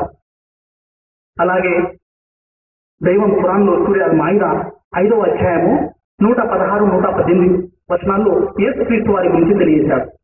తీర్పు దినం రోజు అల్లా మరియం కుమారుడైనటువంటి యేసుతో ఇలా ప్రశ్నిస్తున్నాడు, ఓ మరియం కుమారుడైనటువంటి ఈసా, యేసు, నీవు మనుష్య జాతితో అల్లాహను కాదని, నిన్ను నీ తల్లిని దైవ సమానులుగా చేసుకోండి అని వారితో చెప్పావా అని అడిగినప్పుడు యేసు అంటే ఈసా ఇలా తెలియజేస్తాడు, ఓ అల్లా, నీవు అత్యంత పరిశుద్ధుడవు.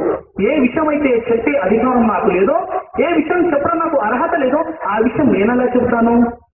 నేను చెప్పిన విషయం ఏంటంటే, నీవు ఏదైతే ఆదేశించావో ఆ విషయాన్ని నేను వారికి చెప్పాను. నా మనస్సులో ఏమున్నదో నీకు తెలుసు, నీ మనస్సులో ఏమున్నదో నాకు తెలియదు. నీవు సమస్త అగోచర విషయాలు తెలిసినటువంటి మహాజ్ఞానివి. నేను చెప్పిన విషయం ఏమిటంటే, అనే అబ్దుల్లాహ్ రబ్బీ వ రబ్బకుమ్, మీరు అల్లాహ్ను ఆరాధించండి, ఆయన నాకు ప్రభువే మీకు ప్రభువే. ఇదే సందేశాన్ని ఇచ్చాను దేవా, నేను దేవుడని నేను చెప్పలేదని యేసుక్రీస్తు వారు ఆ తీర్పు దినం రోజు అల్లాహ్ సమక్షంలో అలా జవాబు చెప్తుంటారు. ఎందుకంటే యేసుక్రీస్తు వారు కూడా మరి బైబిల్ గ్రంథాన్ని పరిశీలించినప్పుడు బైబిల్లో మార్కు సువార్త 12:29 యేసు వారు అంటున్నారు, ఓ ఇశ్రాయేలు వినుము, మన దేవుడైన ప్రభువు అద్వితీయుడు. బైబిల్ గ్రంథం మత్తయి సువార్త 23:9 యేసు వారు అంటున్నారు, మరియు భూమి మీద ఎవరికి మీరు తండ్రి అని పేరు పెట్టవద్దు, ఒక్కడే నీ తండ్రి, ఆయన పరలోకమందు ఉన్నాడు యేసు వారు చెప్పారు.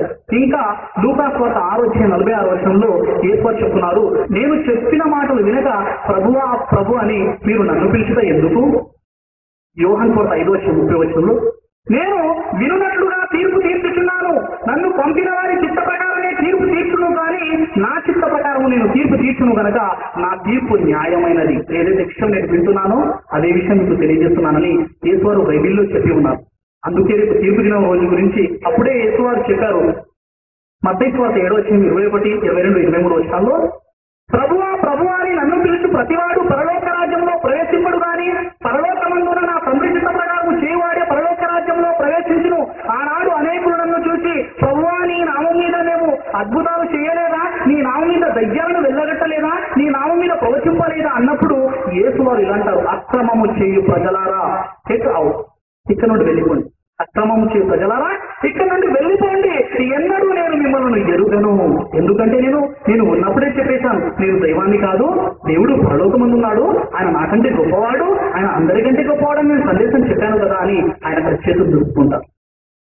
ఇలా అనేక తీర్పులు జరుగుతుంటే కొంతమంది వస్తారు, ఆ తీర్పు దిన వరకు కొంతమంది వస్తారు, వచ్చేసి దేవా మేము ప్రపంచంలో ఉన్నప్పుడు మా వరకు ఎవరు కూడా దైవ సందేశాన్ని అందజేయలేదు, మేము కొండల్లో కోణల్లో లోయల్లో జీవితం గడిపాము అని కొంతమంది చెప్తారు. మరి కొంతమంది అంటారు, దేవా మేము ప్రపంచంలో పిచ్చివారుగా చెవిటివారుగా గుడ్డివారిగా జీవితం గడిపాము, దేవుడెవరో దయ్యం ఎవరో తెలియని బ్రతుకుమాది అని దేవుని ముందు చెప్తారు. ఈ విషయం మొత్తం విన్న తర్వాత దైవం అంటాడు, మీరందరూ వెళ్ళి అక్కడ ఆ గొయ్యిలో దూకండి అని చెప్తారు. అందరూ వెళ్తారు. అందరూ వెళ్ళి కొంతమంది మళ్ళీ తిరిగి వెనక్కి వచ్చేస్తారు. మీరు ఎందుకు వచ్చారు అంటే, అయ్యో అందులో ఆ నరకంలో పర్వతాలంటి నిపుణులు ఎగిసిపడుచున్నాయి, అందులో మమ్మల్ని దూకమంటావా అని అంటారు. మిగతా వారేరి అని దైవం అడిగినప్పుడు నీ ఆజ్ఞ అయింది, వారు దూకేస్తారంటారు. అంటే వీరిని తీసుకెళ్లి నరకంలో వేయండి, నా ఆజ్ఞను శిరసావహించిన వారిని తీసుకెళ్లి స్వర్గంలో వేయండి అని దైవం చెప్తాడు. ఎందుకంటే ఆనాడు విశ్వ ప్రభు అయిన అల్లా తెలిసిన మాటని వారు వినలేదు. ఇక్కడ ఏ దాసుడైనా వచ్చి వారికి సందేశం ఇచ్చి వారు వినేవారా అనేక విషయం చాలా స్పష్టంగా మనకు అర్థమవుతుంది. ఇక మహాశైలారా, ఆనాడు మరి ఎవరి కర్మల పత్రాలు అయితే కుడి చేతికి ఇవ్వబడతాయో ఆ వ్యక్తి మహా సంతోషంతో ఆనందంతో గెంతులేస్తూ ఉంటాడు. ఖురాన్లో సూరా అల్ హాకా 69వ అధ్యాయము 18-19 వచనంలో తెలియజేయడం జరిగింది. ఎవరి కర్మల పత్రాలు అయితే వారి కుడి చేతికి ఇవ్వబడతాయో ఆ వ్యక్తి మహా ఆనందంతో అతడు ఆ యొక్క కర్మల పత్రాన్ని తమ బంధువులకు అక్కడ ఉన్నటువంటి వారికి చూపిస్తూ ఇలా అంటాడు, చూడండి నేను ప్రపంచంలో ఉండి ప్రపంచంలో ఆ దైవాన్ని విశ్వసించి సహనంగా ఉన్నందుకు ఆ దేవుడు నాకు ఇచ్చినటువంటి ప్రతిఫలం అని అతడు మహా ఆనందంతో తిరుగుతూ ఉంటాడు. ఖురాన్లో సూరా అల్ హాకా 69వ అధ్యాయము 25-27 వచనంలో ఎవడి కర్మల పత్రాలైతే అతని వెడమ చేతికి ఇవ్వబడతాయో ఆ వ్యక్తి వాపోతాడు, అయ్యో నా కర్మల పత్రాలు అసలు నాకు ఇవ్వకుండా ఉంటే ఎంత బాగుండేది, అయ్యో నాకు ప్రపంచంలో వచ్చిన మరణమే ఏకంగా అంతిమ మరణమై ఉంటే ఎంత బాగుండేది అని అతడు చేతులు కొరుక్కుంటూ గోళ్ళు కొరుక్కుంటూ ఎంతో దుఃఖంతో అతడు అక్కడ ఉంటాడు. ఎందుకంటే ఎవరి కుడి చేతికైతే కర్మల పత్రాలు ఇవ్వబడతాయో ఆ వ్యక్తిని తీసుకెళ్లి స్వర్గంలో ప్రవేశింపచేయడం జరుగుతుంది. ఎవరి కర్మల పత్రాలు అయితే ఎడమ చేయికి ఇవ్వడం జరుగుతుందో ఆ వ్యక్తిని తీసుకెళ్లి నరకంలో వేయడం జరుగుతుంది. అంటే ఎవరి కర్మల పత్రాలు అయితే కుడి చేతికి ఇవ్వబడ్డాయో ఆ వ్యక్తిని స్వర్గంలో వేయడం జరుగుతుంది. ఆ స్వర్గం గురించి దైవము ఇలా తెలియజేశాడు.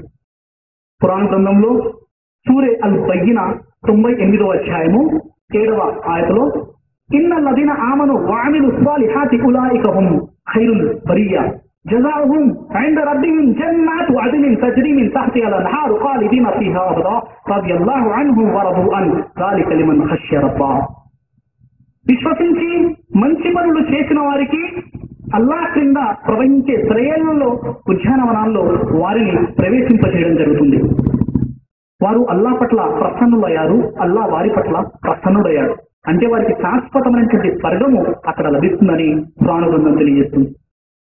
ఇంకా ఖురాన్ గ్రంథంలో సూరా అల్ హజ్ 22వ అధ్యాయము 23వ వచనాన్ని పరిశీలిస్తే విశ్వసించి సత్కార్యాలు చేసిన వారిని అల్లా క్రింద ప్రవహించే శ్రేయలలో వారిని ప్రవేశింపచేయడం జరుగుతుంది.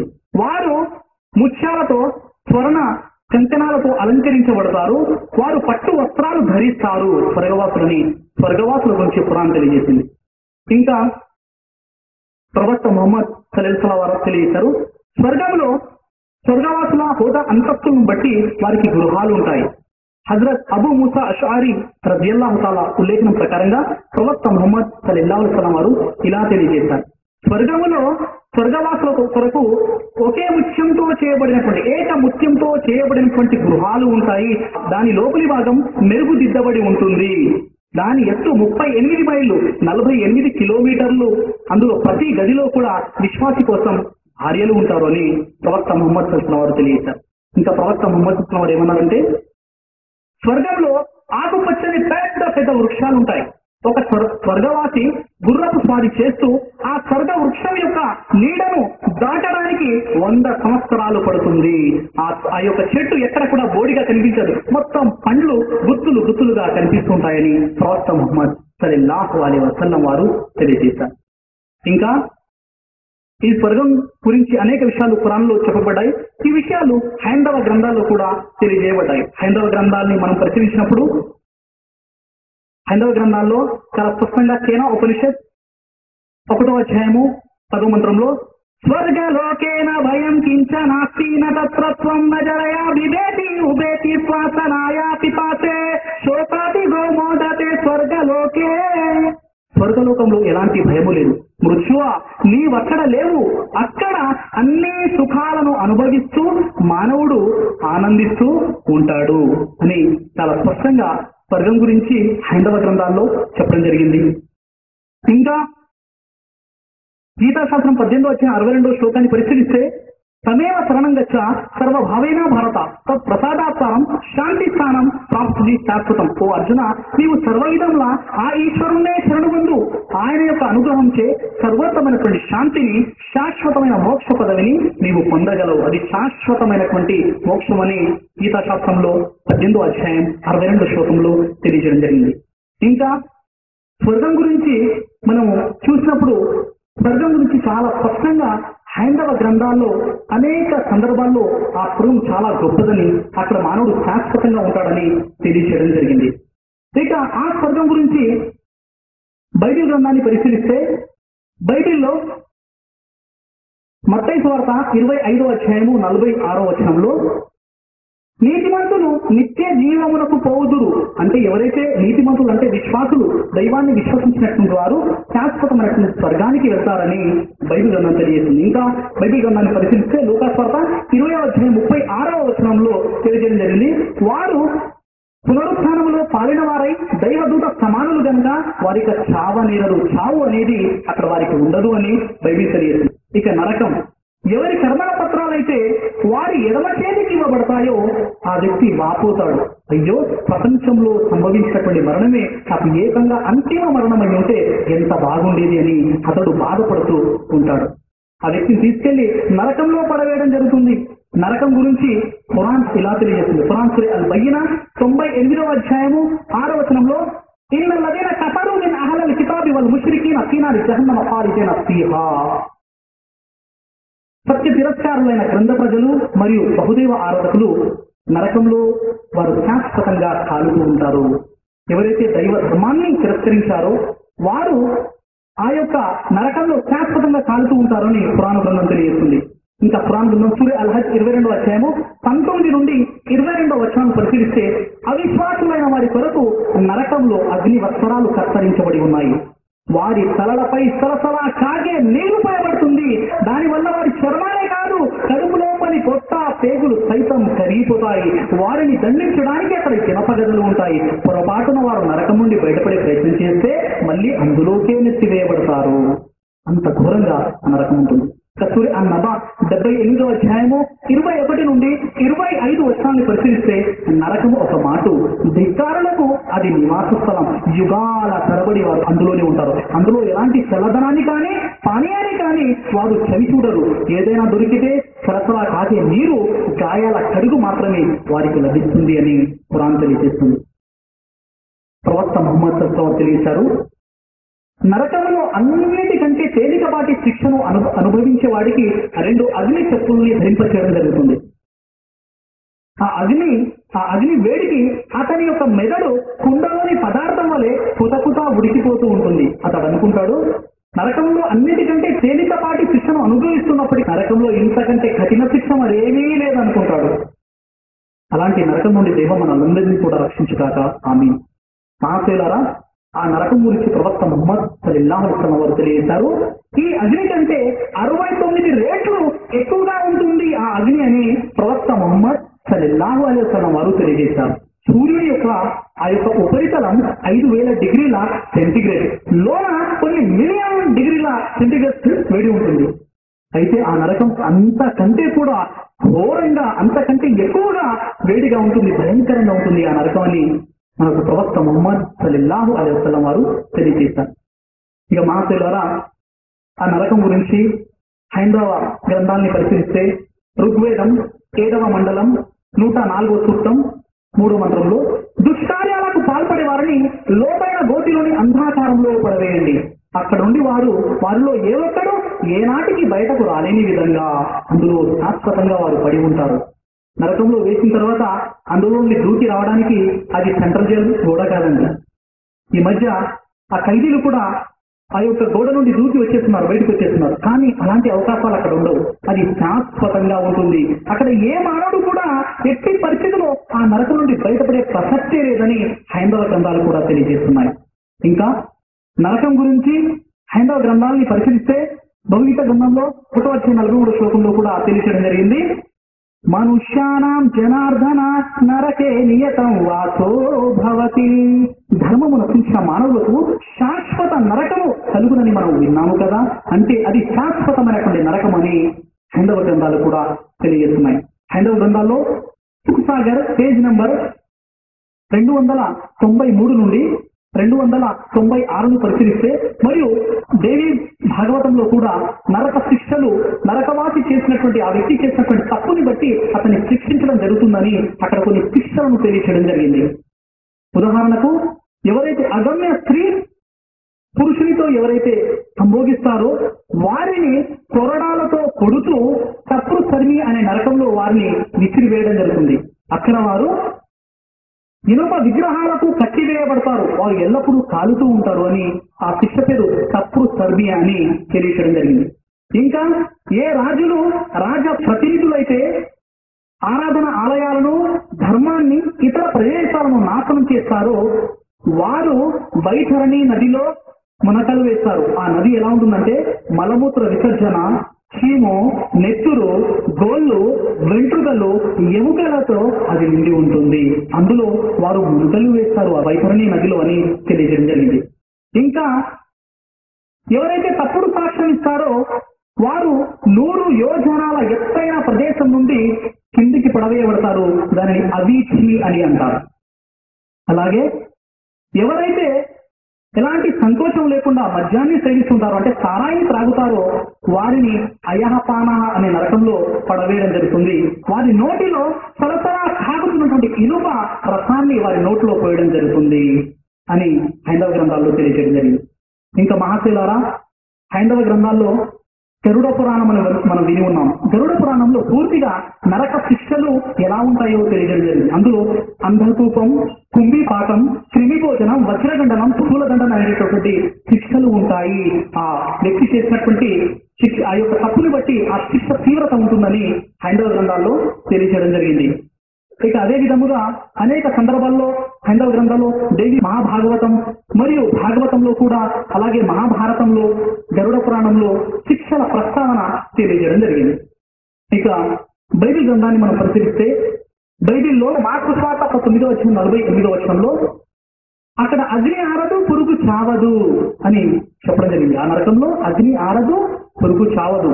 మత్తయి సువార్త 25:46 అనీతిమంతులు నిత్య మరణమునకి పోవుదురు అని చెప్పడం జరిగింది. నిత్య మరణం అంటే అది శాశ్వతంగా ఉన్నటువంటి నరక శిక్షలో వారు ప్రవేశిస్తారని బైబిల్ గ్రంథం తెలియజేస్తుంది.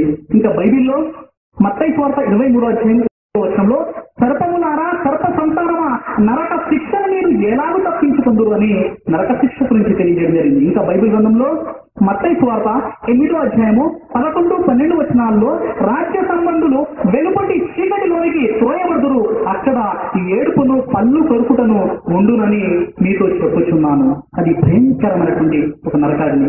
మహాశైలారా, నేడు ఈ విషయము మనం ఎందుకు ప్రస్తావించుకుంటున్నామంటే మరణము అనేది మనకు సంభవిస్తుంది, ఇందులో ఎంత మాత్రం సందేహం లేదు.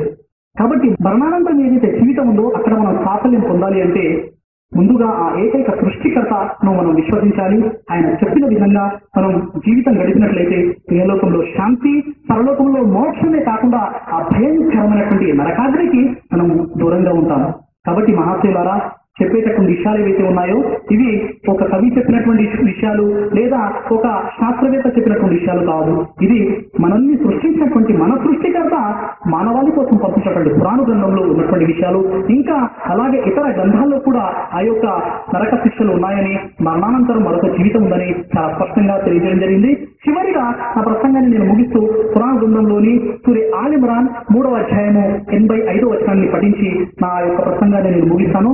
ఫమన్ యబ్తగి గైరల్ ఇస్లామి దీనన్ ఫలా యఖ్బల మిన్హు వహువ ఫిల్ ఆఖిరతి మినల్ ఖాసిరిన్. ఎవరైతే అల్లాహ్ పంపించినటువంటి సత్య ధర్మాన్ని కాదని మరొక మార్గాన్ని అవలంబించగలిస్తే వారు పరలోకంలో నష్టపోతారు. వాఖిరు దావనా అనిల్ హమ్దులిల్లాహి రబ్బిల్ ఆలమీన్. అస్సలాము అలైకుం వరహ్మతుల్లాహి వబరకాతుహు. ఒక సుమధుర ఆధ్యాత్మిక గేయాన్ని వినిపించవలసిందిగా సోదరుడు అబ్దుల్ కయ్యూమ్ పోచారం వారిని ఆహ్వానిస్తున్నాను. సోదరుడు అబ్దుల్ కయ్యూమ్, సర్పంచ్ పోచారం. స్వర్గమున్నది నరకమున్నది ప్రజలారనమ్మండి పరలోకమున్నది. ప్రజలారనమ్మండి పరలోకమున్నది. ఆ సృష్టికర్త ఎదుట లెక్క చెప్పుకోవాలి. సర్వ సృష్టికర్త మన లెక్క అడగనున్నాడు. ఆ సృష్టికర్త ఎదుట లెక్క చెప్పుకోవాలి. సర్వ సృష్టికర్త మన అడగనున్నాడు. అడిగి తీర్పు తీర్చనున్నాడు. శిక్ష ఉన్నది బహుమానమున్నది. శిక్ష ఉన్నది బహుమానమున్నది. ప్రజలారనమ్మండి పరలోకమున్నది. ప్రజలారనమ్మండి పరలోకమున్నది. స్వర్గమంటే శాంతివనం, నరకం అగ్నిగుండం. గడికొని ప్రయాణం తెలుసుకోని గమ్యం. స్వర్గమంటే శాంతివనం, నరకం అగ్నిగుండం. ఎక్కడికొని ప్రయాణం తెలుసుకోని గమ్యం. తెలిసి నడుచుకోని గమ్యం. తెలిసి చేరుకోని గమ్యం. ధర్మమున్నది అధర్మమున్నది. ధర్మమున్నది అధర్మమున్నది. ప్రజలారనమ్మండి పరలోకమున్నది. ప్రజలారనమ్మండి పరలోకమున్నది. నిన్న మనములే మాయే రేపు మళ్ళీ ఉండబోము. ఈ రోజు జీవితం తెలుసుకో సన్మార్గం. నిన్న మనములే మాయే రేపు మళ్ళీ ఉండబోము. ఈ రోజు జీవితం తెలుసుకో సన్మార్గం. తెలిసి నడుచుకో సన్మార్గం. ధర్మమున్నది అధర్మమున్నది. ధర్మమున్నది అధర్మమున్నది. ప్రజలారనమ్మండి పరలోకమున్నది. ప్రజలారనమ్మండి పరలోకమున్నది. స్వర్గమంటే శాంతివనం, నరకం అగ్నిగుండం. ఎక్కడికోని ప్రయాణం తెలుసుకోని గమ్యం. స్వర్గమంటే శాంతివనం, నరకం అగ్నిగుండం. ఎక్కడికోని ప్రయాణం తెలుసుకోని గమ్యం. తెలిసి చేరుకోని గమ్యం. జ్ఞానమున్నది విజ్ఞానమున్నది. జ్ఞానమున్నది విజ్ఞానమున్నది. ప్రజలారనమ్మండి పరలోకమున్నది. ప్రజలారనమ్మండి పరలోకమున్నది. స్వర్గమున్నది నరకమున్నది. స్వర్గమున్నది నరకమున్నది. ప్రజలారనమ్మండి పరలోకమున్నది. ప్రజలారనమ్మండి పరలోకమున్నది. అస్సలాము అలైకుం వరహ్మతుల్లాహి వబరకాతుహు. జజాకల్లాహు ఖైర్. ప్రశ్నోత్తరాల సరళి ప్రారంభించే ముందు దానికి సంబంధించిన సూచనలను, నియమ నిబంధనలను నేను మీకు తెలియజేస్తాను. ఇప్పుడు కొన్ని ముఖ్య సూచనలు. వక్త ప్రసంగించే సమయంలో ఎటువంటి అంతరాయం కలిగించరాదు. ఒకవేళ ఎవరికైనా ఎటువంటి సందేహం ఉన్నా వారు పూర్తి ప్రసంగం తర్వాత కేటాయించిన ప్రశ్నోత్తరాల సమయంలో మాత్రమే ప్రశ్నించగలరు. దయచేసి మీ సెల్ ఫోన్స్ ని స్విచ్ ఆఫ్ చేసుకోగలరు. సెల్ ఫోన్ శబ్దము సభకు అంతరాయం కలిగిస్తుంది కాబట్టి కనీసం నిశ్శబ్ద స్థితిలో అనగా సైలెంట్ మోడ్ లో అయినా ఉంచగలరు. ఎవరైనా కావాలని సభకు అంతరాయం కలిగించే ప్రయత్నం చేస్తే సభా నిర్వహణకర్తగా వారిని సభా ప్రాంగణం నుండి బయటకు పంపించే పూర్తి అధికారం నాకు ఉంది. నా పేరు జహీరుద్దీన్, నేను ఎలక్ట్రీషియన్. సబర్కి ఆజాద్ సమాధి శిక్ష ఉందా? ఉంటే నమ్మడం ఎలా? సోదరుడు జహీర్ గారు ప్రశ్నించారు, సమాధి శిక్ష ఉందా? ఉంటే ఎలా నమ్మాలి? ఉంటే ఎలాగో అలాగో నమ్మొచ్చు, ఉందా లేదన్నా తెలుసుకోవాలి. ప్రవక్త ముహమ్మద్ సల్లల్లాహు అలైహి వసల్లం వారు సెలవిచ్చారు, బుఖారీ హదీస్. హజరత్ ఆయిషా రజియల్లాహు అన్హా వారి వద్దకు ఒక యూద స్త్రీ వస్తుంది. ఆ యూద స్త్రీ వచ్చేసి, అల్లా నిన్ను సమాధి శిక్ష నుండి రక్షించుగాక, సమాధి శిక్ష ఉంది అని విషయం చెప్పి వెళ్ళిపోతుంది. తర్వాత ప్రవక్త ముహమ్మద్ సల్లల్లాహు అలైహి వసల్లం వారు వస్తారు. వచ్చిన తర్వాత ఆయిషా రజియల్లాహు అన్హా వారు ఈ విషయాన్ని తెలియజేస్తారు. తెలియజేయగానే ప్రవక్త ముహమ్మద్ సల్లల్లాహు అలైహి వసల్లం వారు అవును ఆ విషయం వాస్తవమే అని అప్పటి నుండి ప్రతి నమాజులో కూడా ప్రవక్త ముహమ్మద్ సల్లల్లాహు అలైహి వసల్లం వారు ఇలా దువా చేశారు, అల్లాహుమ్మా ఇన్నీ అఊజు బిక మిన్ అజాబిల్ ఖబర్, ఓ అల్లా నన్ను సమాధి శిక్ష నుండి రక్షించు అని ప్రతి విశ్వాసి కూడా, ప్రతి నమాజ్ చేస్తున్న వ్యక్తి కూడా అతహియాతులో ఈ దువా చదువుతూ ఉంటాడు. ఈ విషయం మళ్ళీ తిరిమిజి హదీస్ లో మనం చూసినప్పుడు తిరిమిజిలో కూడా ఒక హదీస్ ఈ విధంగా చెప్పడం జరిగింది. ప్రవక్త ముహమ్మద్ సల్లల్లాహు అలైహి వసల్లం తెలియజేశారు, పరలోక గమ్యాలలో సమాధి మొదటి గమ్యం. ఏ వ్యక్తి అయితే ఈ గమ్యంలో సాఫల్యం పొందుతాడో మిగతా గమ్యాలన్నీ కూడా అతని కోసం సునాయాసం అయిపోతాయని ప్రవక్త ముహమ్మద్ సల్లల్లాహు అలైహి వసల్లం వారు తెలియజేశారు. ఈ విషయం ఖురాన్ లో సూరే అల్ ముమిన్ 40వ అధ్యాయము 45 నుండి 46 వచనాల్లో కూడా అక్కడ ఫిరౌన్ అనుచరుల ప్రస్తావన చెప్తూ అక్కడ సమాధి శిక్ష గురించి తెలియజేయడం జరిగింది. కాబట్టి మరి ఒక విశ్వాసిగా ఖబర్ అజాబ్ ని నమ్మాలి, ఇది తప్పనిసరి. మరి ఈ విషయము హదీస్ లో ఉంది కాబట్టి ఇది నమ్మడం తప్పనిసరి. మరి ఇది ఎవరైతే నమ్మరో వారు నమ్ముతారని నేను ఆశిస్తున్నాను. ఈ ప్రశ్నకు సమాధానం దొరికిందని నేను ఆశిస్తున్నాను.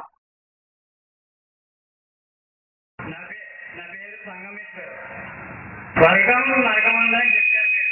స్వర్గం నరకం ఉందని మనకు అక్కడి నుంచి ఎవరైనా వచ్చి చెప్పారా స్వర్గం ఉంది నరకం ఉందని?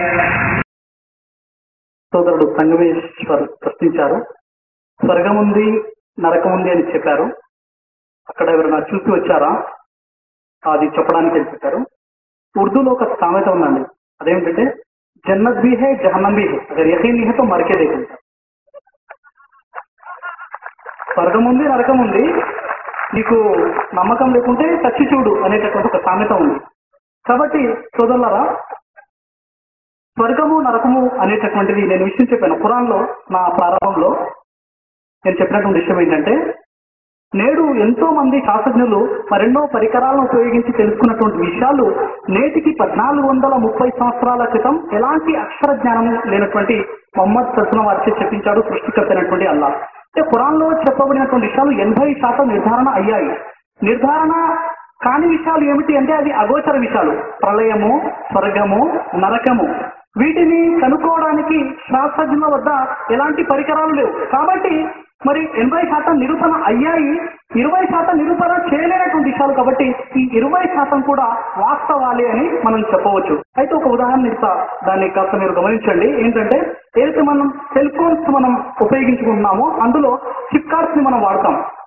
ఆ చిప్ కార్డ్స్ ఎలా తయారవుతాయి అంటే, ఈ భూమిలో ఉన్నటువంటి ఇసుకలో సిలికాన్ అనేటటువంటి ఒక పదార్థం ఉంటుంది. ఆ సిలికాన్ తో ఈ మెమొరీ కార్డ్స్ చిప్స్ మరియు ఈ సెల్ ఫోన్ లో వాడుకునేటటువంటి చిప్స్ తయారు చేస్తారు.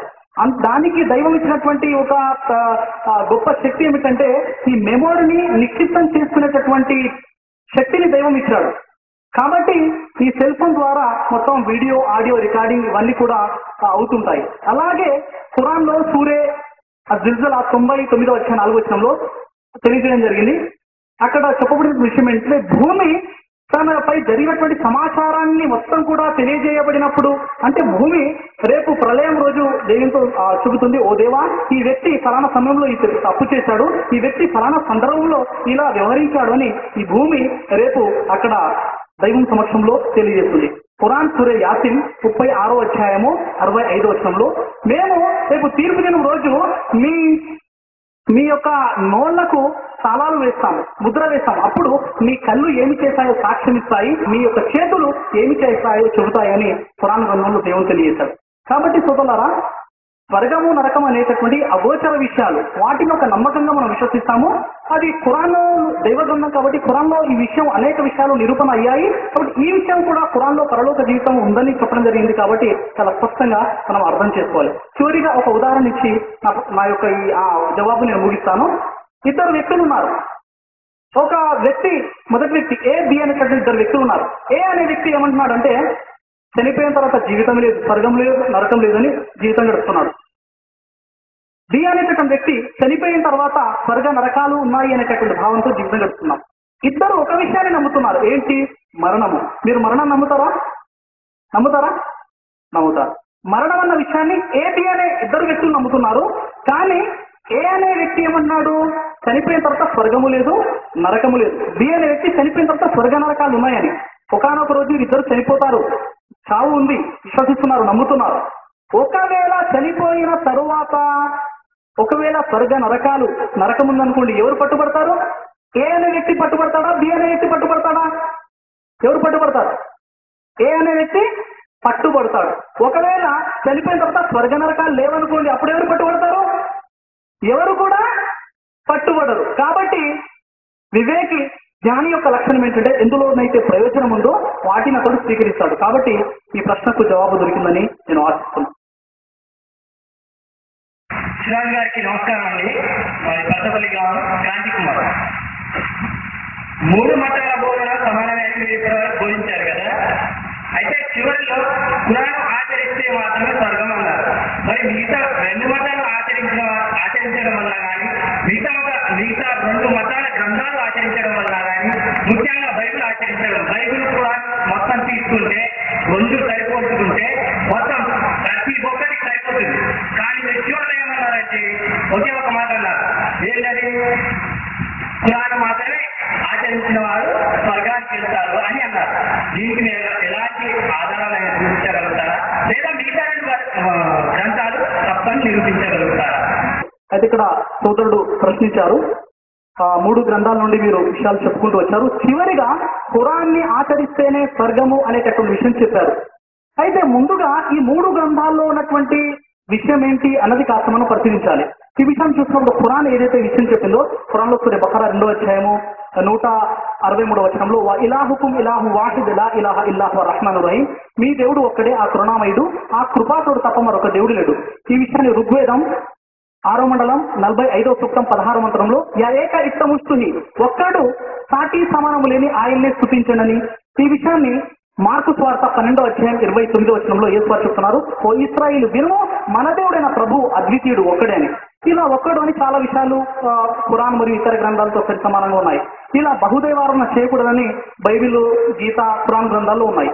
అయితే ఇవన్నీ ఉన్న తర్వాత మరి ఖురాన్నే ఎందుకు అనుసరించాలి అంటే, ఖురాన్ చిట్ట చివరిగా మానవులకు దైవం పంపించినటువంటి గ్రంథం. ఖురాన్లో సూరా బఖరా 2వ అధ్యాయం 185వ వచనంలో, షహరు రమదాన్ అల్లది ఉన్జిల ఫీహిల్ ఖురాన్ హుదల్ లిన్నాసి వ బయ్యినాతి మినల్ హుదా వల్ ఫుర్ఖాన్, పవిత్ర ఖురాన్ అవతరించిన నెల రమజాను నెల, మానవులందరికీ ఆ గ్రంథం మార్గదర్శకం. ఖురాన్ అంటే కేవలము అది ముస్లింల గ్రంథం అని అనుకుంటున్నారు కాబట్టి ఖురాన్ గ్రంథాన్ని ఎందుకు అనుసరించాలి అనేటువంటి ఆలోచన మనకు కనబడుతుంది.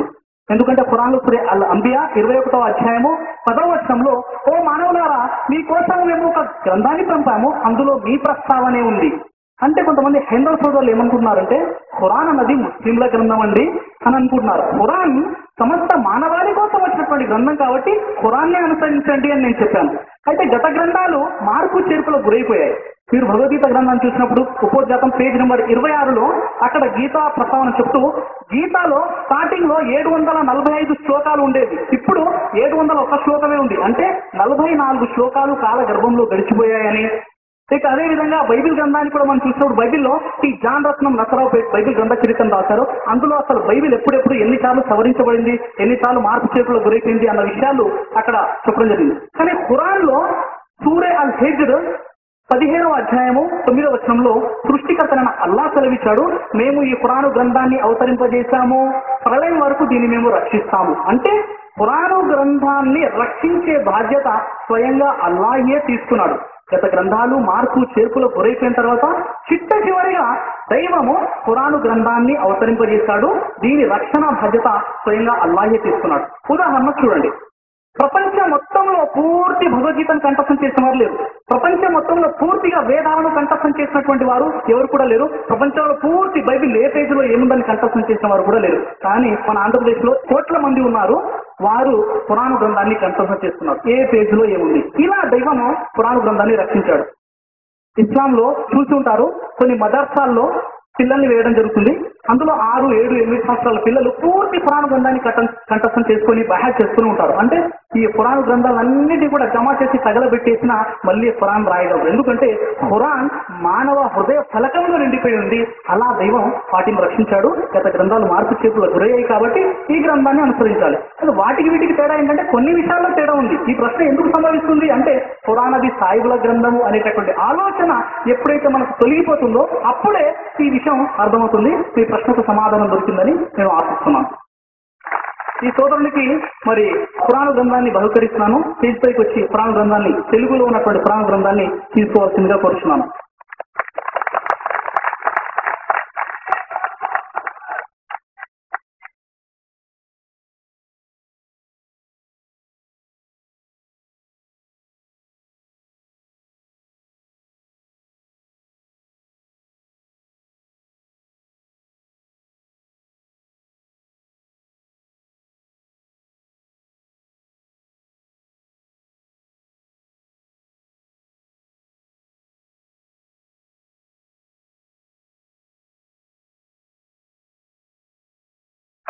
అంటే 3 మతాలు కానీ ఎన్నో మతాలు ఉన్నాయి.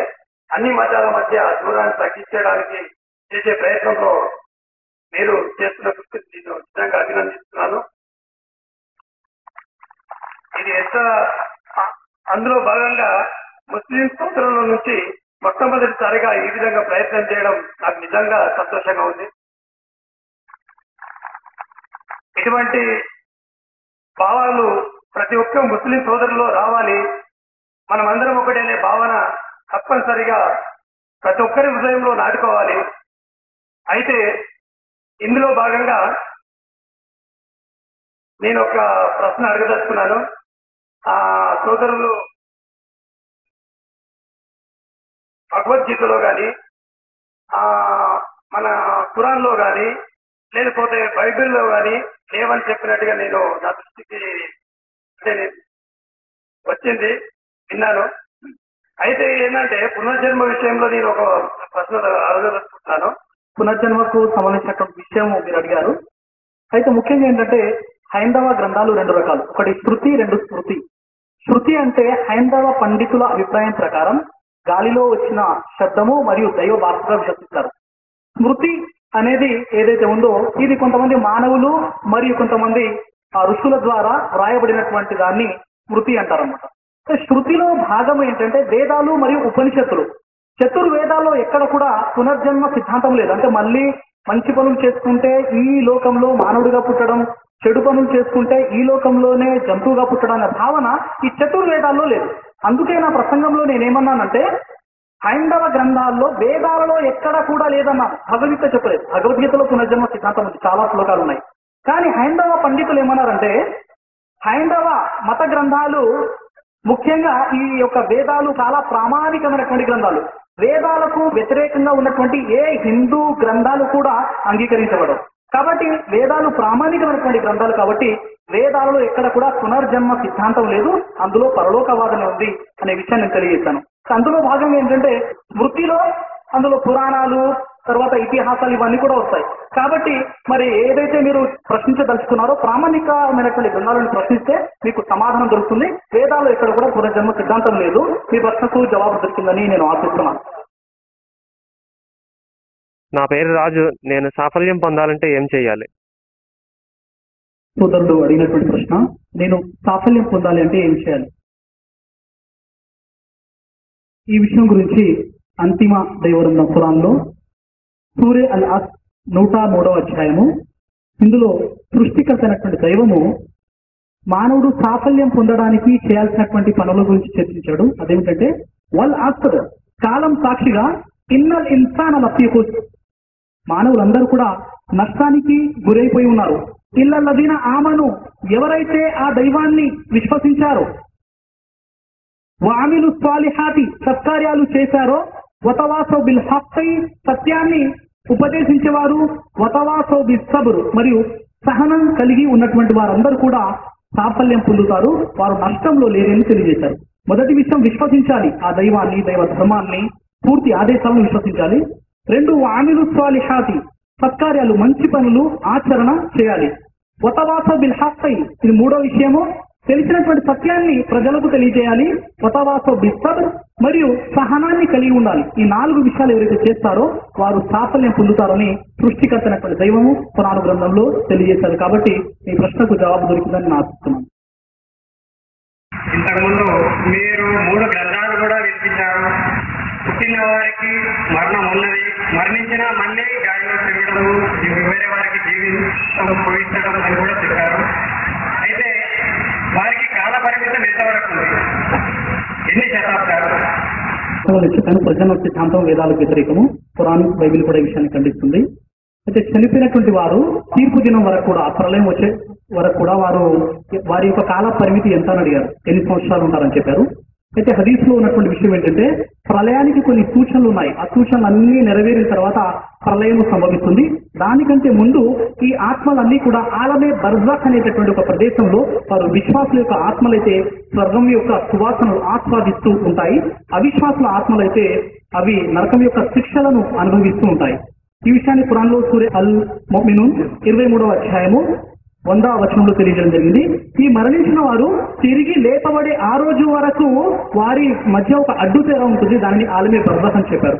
మరియు అందులో శిక్షలు అనుభవించే వారి కోసం సూరే అల్ ముమిన్ 40వ అధ్యాయము 45-46 వచనాల్లో అందులో శిక్షలు కూడా అవిశ్వాసులు అనుభవిస్తుంటారని చెప్పడం జరిగింది. అయితే మరి కాల పరిమితి ఎంత అంటే పర్టికులర్లీగా ప్రత్యేకంగా ఒక 100 సంవత్సరాలు 1000 సంవత్సరాలు అలా చెప్పడం జరగలేదు.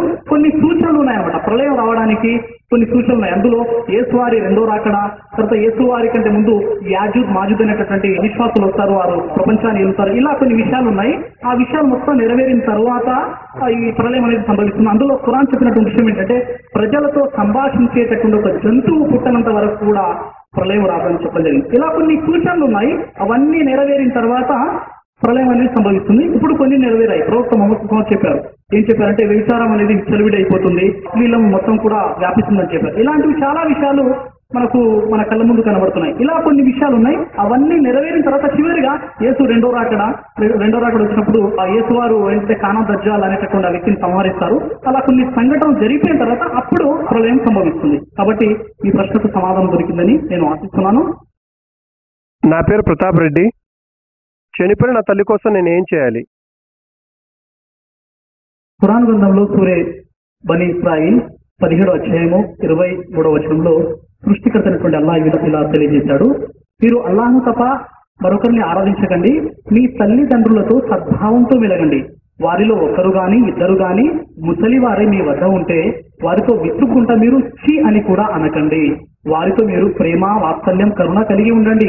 వారి కోసం ఇలా ప్రార్థిస్తూ ఉండండి. వల్ల మీరు బాల్యంలో ఏ విధంగానైతే ప్రేమ, వాత్సల్యంతో మమ్మల్ని పోషించారో ఈ విధంగా వారి కోసం మీరు ప్రార్థన చేయండి అని ఖురాన్ గ్రంథంలో సృష్టికర్త అల్లాహ్ వారితో ఏ విధంగా మీరు మసలుకోవాలో తెలియజేశాడు. చాలా మంది సోదరులు ఏంటంటే, మరి తల్లిదండ్రులు బ్రతికి ఉన్నప్పుడు వారికి ఏమీ సహాయం చేయరు, వారిని పట్టించుకోరు. చనిపోయిన తర్వాత తీసుకెళ్లి పిండాలు పెడతారు. పిండాలు పెడితే కాకులకు, గద్దలకు పార్టీ అయిపోతుంది, కానీ వారికి చెల్లదు. ప్రవక్త ముహమ్మద్ సల్లల్లాహు అలైహి వసల్లం వారు తెలియజేశారు, ఆ అల్లాహ్ సృష్టికర్త తర్వాత గొప్ప స్థానం ఎవరిదైనా ఉందంటే తల్లిదండ్రులు అని చెప్పారు. అలా వారితో గొప్పగా మసలుకోవాలి. ఆ వ్యక్తి సర్వనాశనమైపోయాడు, ఆ వ్యక్తి సర్వనాశనమైపోయాడని 3 సార్లు ప్రవక్త ముహమ్మద్ సల్లల్లాహు అలైహి వసల్లం చెప్పారు. ఏ వ్యక్తి అని అక్కడ ఉన్నటువంటి శిష్యులు అడిగారు. ఏ వ్యక్తి అయితే తన తల్లిదండ్రులు వృద్ధాప్యంలో ఉండి వారికి సేవ చేయకుండా నరకానికి వెళ్తాడు, అంటే ఎవరైతే తల్లిదండ్రులకు సేవ చేయకుండా చనిపోతారో వారు నరకానికి వెళ్తారని మహాప్రవక్త ముహమ్మద్ సల్లల్లాహు అలైహి వసల్లం వారు తెలియజేశారు.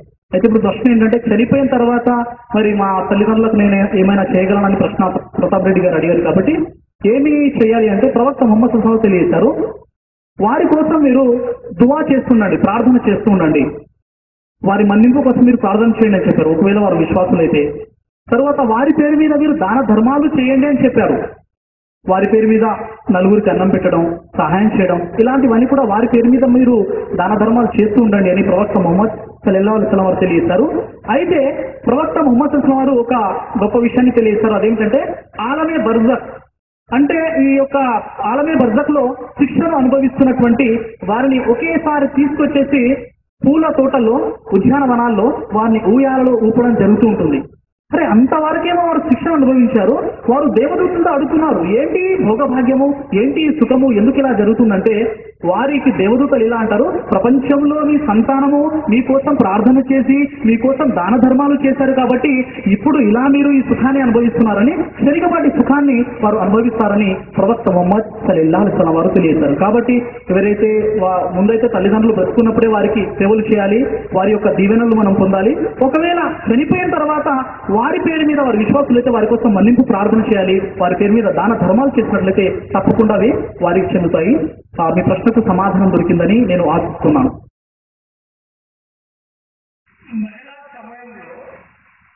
మహమ్మద్ ప్రవక్తలు అల్లా 7వ ఆకాశం నుండి తీసుకెళ్లి అక్కడ కొంతమంది నరకంలో బాధింపబడుతుంటారు, వారిని చూపిస్తారు. అప్పుడు మహమ్మద్ ప్రవక్త చాలా బాధపడతారు. మనం వేరే వేరేగా అభివృద్ధులు ఆలోచనలు కొన్ని భయాలలో విని ఉన్నాము. ఏమిటంటే అది తీర్పు దినం రోజునే అలాంటి నరకయాత్ర స్వర్గ ప్రాప్తి జరుగుతుందని విని ఉన్నాము. మరి మెహరాజ్ రోజు అంటే అంతకు ముందు జరగడం కదా, మెహరాజ్ సమయంలో మహమ్మద్ ప్రవక్తను అల్లా 7వ ఆకాశంలో తీసుకెళ్లి మరి అక్కడ సర్గం నరకం చూపించి నరకంలో కొంతమంది వాళ్ళ నరకయాత్ర పడుతుంటారు కదా, వారిని చూపిస్తారు. మరి తీర్పు దినానికి ముందే అది జరిగింది కదా, హౌ ఇట్ ఇస్ పాసిబుల్? ఇది అహ్లే ఖురాన్ వాళ్ళ ప్రశ్న అండి. వారు మేరాజ్ సందర్భాన్ని మేరాజ్ యాత్ర నమ్మరు. మేరాజ్ యాత్ర ఏదైతే ఉందో ఇస్లాంలో ఉంది, దాన్ని నమ్మాలి, విశ్వసించాలి. అక్కడ నరకంలో ఎవరైతే కాల్తున్నారో కొన్ని శిక్షను చూపించడం జరిగింది. ఇవన్నీ విషయాలు కూడా వాస్తవము. అయితే ఇది ఎలా సాధ్యము అనేటటువంటి విషయం ఏదైతే ఉందో అల్లాహకు సమస్తము సాధ్యము. ఖురాన్లో సూరే మరియంలో 35వ ఆయతలో అక్కడ తెలియజేయబడినటువంటి విషయం ఏంటంటే కున్ ఫయకున్, అల్లా ఏదైనా విషయాన్ని ఇదా కథ అమరన్ ప్రసన్నమా యకూలు లహు కున్ ఫయకున్, అల్లా ఏదైనా విషయాన్ని చేయాలి అని అనుకున్నప్పుడు అది చేస్తాడు. ఆయన గొప్ప శక్తివంతుడు, సర్వశక్తివంతుడు కాబట్టి అల్లాకు సమస్తము సాధ్యము. అయితే ఈ మేరాజ్ సందర్భం ఏదైతే ఉందో ఇది జరిగింది, దీన్ని మనం నమ్మాలి. దీనికి సహీ హదీస్ల ఆధారాలు ఉన్నాయి. దీన్ని నమ్మనటువంటి వారు అహ్లే ఖురాన్ వారు. కాబట్టి ఒక విశ్వాసి, ఒక ముస్లిం మనం దీన్ని నమ్మాలి. అది అల్లాకు సమస్తము సాధ్యం. అది ఏ మానవునికి ప్రవర్తన సాధ్యం కాదు, కానీ అల్లాకు సమస్తము సాధ్యం కాబట్టి అది జరిగింది. ఈ ప్రశ్నకు జవాబు దొరికిందని నేను ఆశిస్తాను. నేను చాలా పాపాలు చేశాను. నేను చనిపోతే స్వర్గానికి వెళ్తానా లేకపోతే నరకానికి వెళ్తానా? చాలా పాపాలు చేశాను, స్వర్గానికి వెళ్తానా నరకానికి వెళ్తానా? అదే పాపాలు చేసుకుంటూ వెళ్ళిపోతే డైరెక్ట్ నరకానికి వెళ్తారండి. అయితే ఇక్కడ పురాణ గ్రంథంలో సృష్టికర్త అయినటువంటి అల్లాహ్ తెలియజేశాడు. ఖురాన్లో సూరే అల్ ఫుర్ఖాన్ 25వ అధ్యాయం 70వ వచనంలో ఎవరైతే పశ్చాత్తాపడి విశ్వసించి సత్కార్యాలు చేస్తారో వారి పాపాలను అల్లా శుభాలుగా పుణ్యాలుగా మార్చుతాడు. సుబ్హానల్లా, అల్లా పరిశుద్ధుడు. ఎవరైతే పాపము జీవితము గడుపుతున్నారో వారికి ఇంతవరకు తెలియదు దైవ ధర్మము, దేవుడున్నాడు, పరలోక జీవితం ఉంది, ఇవన్నీ విషయాలు తెలియదు. వారికి ఈ సందేశం అందేది సృష్టికర్త ఒకడున్నాడు, ఆయనకు జవాబు చెప్పుకోవాలి. సమై యామల్ మిస్కాల దరతిన్ ఖైరయ్యరా, సమై యామల్ మిస్కాల దరతిన్ షరయ్యరా. మీరు రవ్వంత సత్కార్యం చేసినా అక్కడ మీకు ప్రతిఫలం లభిస్తుంది, రవ్వంత దుష్కారం చేసినా అక్కడ లెక్క చెప్పుకోవాలనేటటువంటి భావన వారిలో కలిగింది. అయితే అలాంటి వ్యక్తి దైవాన్ని విశ్వసించి పశ్చాత్తాపడాలి. నేను ఇక నుండి తప్పులు చేయనని అతడు పశ్చాత్తాపడాలి. తర్వాత విశ్వసించాలి ఆ దైవాన్ని. ఆ తర్వాత సత్కార్యాలు, మంచి పనులు చేయడం మొదలు పెట్టాలి. అతడు ఇంతవరకు అతడి జీవితంలో అతని వయసులో ఎన్నైతే పాపాలు చేసుకున్నాడో ఆ పాపాలు అన్నీ కూడా పుణ్యాలుగా మార్చబడతాయి. అది ఎవరైతే సత్య ధర్మాన్ని స్వీకరిస్తారో వారికి ఒక గోల్డెన్ ఆఫర్ అని సృష్టికర్తనటువంటి అల్లాహ్ ఖురాన్ గ్రంథంలో సూరే అల్ ఫుర్ఖాన్ 25వ అధ్యాయము 70వ వచనంలో తెలియజేశాడు. కాబట్టి మరి ఆ సోదరుడు ఎవరైతే ప్రశ్నించారో ఆ వ్యక్తి నేను ఆహ్వానిస్తున్నాను, మీరు మరి ఆ సత్య ధర్మం అల్లాహ్ సృష్టికర్త నుండి అల్లాహ్ పంపినటువంటి ఖురాన్ గ్రంథాన్ని విశ్వసించి ఆ అల్లాహ్ను ఏకైక ఆరాధ్య దైవంగా భావించి లా ఇలాహ ఇల్లల్లా ముహమ్మదు రసూలుల్లాహ్ నేను సాక్ష్యమిస్తున్నాను ఆ సృష్టికర్త తప్ప మరొక దేవుడు లేడు మరియు నేను సాక్ష్యమిస్తున్నాను ప్రవక్త ముహమ్మద్ సల్లల్లాహు అలైహి వసల్లం అంతిమ దైవ ప్రవక్తని ఈ కలిమా పఠించినట్లయితే మీ పాపాలన్నీ క్షమించబడతాయి, దాంతో పాటు మీ పాపాలన్నీ కూడా పుణ్యాలుగా చేయబడతాయి. ఈ ప్రశ్నకు జవాబు దొరికిందని ఆశిస్తున్నాను. వాఖిరు దావానా అల్హమ్దులిల్లాహి రబ్బిల్ ఆలమీన్. అస్సలాము అలైకుం వరహ్మతుల్లాహి వబరకాతుహు. ముందుగా నేను ఈ సభను శాంతియుతంగా నిర్వహించడానికి అన్ని విధాలా సహకరించిన ఆ అద్వితీయుడైన అల్లాహ్ సుబ్హానహు వ తఆలాకు కృతజ్ఞతలు తెలుపుకుంటున్నాను. నేటి ఈ పవిత్ర కార్యక్రమంకు అఖండ విజయం చేకూర్చడంలో ప్రత్యక్షంగాను పరోక్షంగాను సహకరించిన వారందరికీ యుఏఆర్సీ తరఫు నుండి హృదయపూర్వక ధన్యవాదాలు తెలుపుతున్నాను. ఇస్లామిక్ ముఆషరా కమిటీ కోహిద్ ముస్లిం సోదరులు చేసినటువంటి కృషిని అల్లాహ్ మనందరినీ తమ మార్గంలో నడిపించి మన ఈ కృషిని స్వీకరించి ఇహపరలోకంలో సాఫల్యం ప్రసాదించుగాక. ఆమీన్. వాఖిరు దావానా అనిల్ హమ్దులిల్లాహి రబ్బిల్ ఆలమీన్.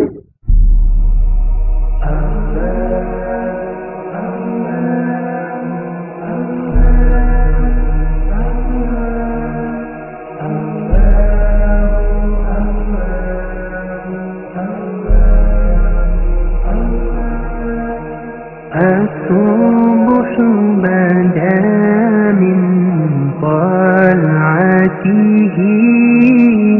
والليل دجى من وفرته है नूर साहर चेहरे से तेरे और शब की रौनक जुल्फों से अल्लाहु अल्लाहु अल्लाहु अल्लाह अल्लाहु अल्लाहु अल्लाहु अल्लाह कंजुल करमी मौलन नियामी अदिल उममी लिशरीअतिह नेमत का हज़ीना है मौला गंजीना है रहमत है आका हादी है तमामी उम्मती के हो रहनुमा है शरीयत के अल्लाहु अल्लाहु अल्लाहु अल्लाह अल्लाहु अल्लाहु अल्लाहु अल्लाह فأتى الشجر نتقى الحجر شق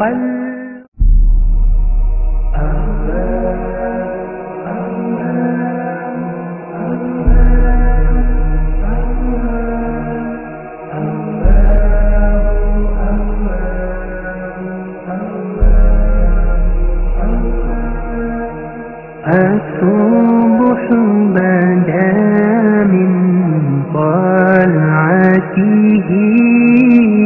والليل دجى من وفرته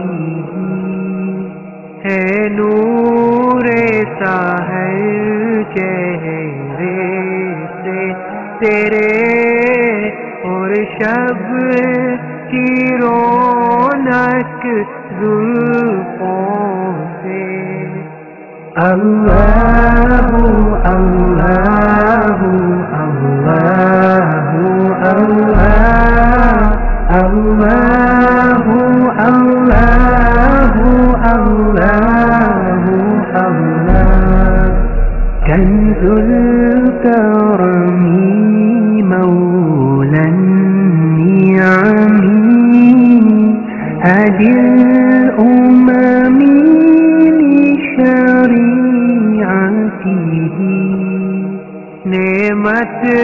का हसीना है मौला, गंजीना है रहमत है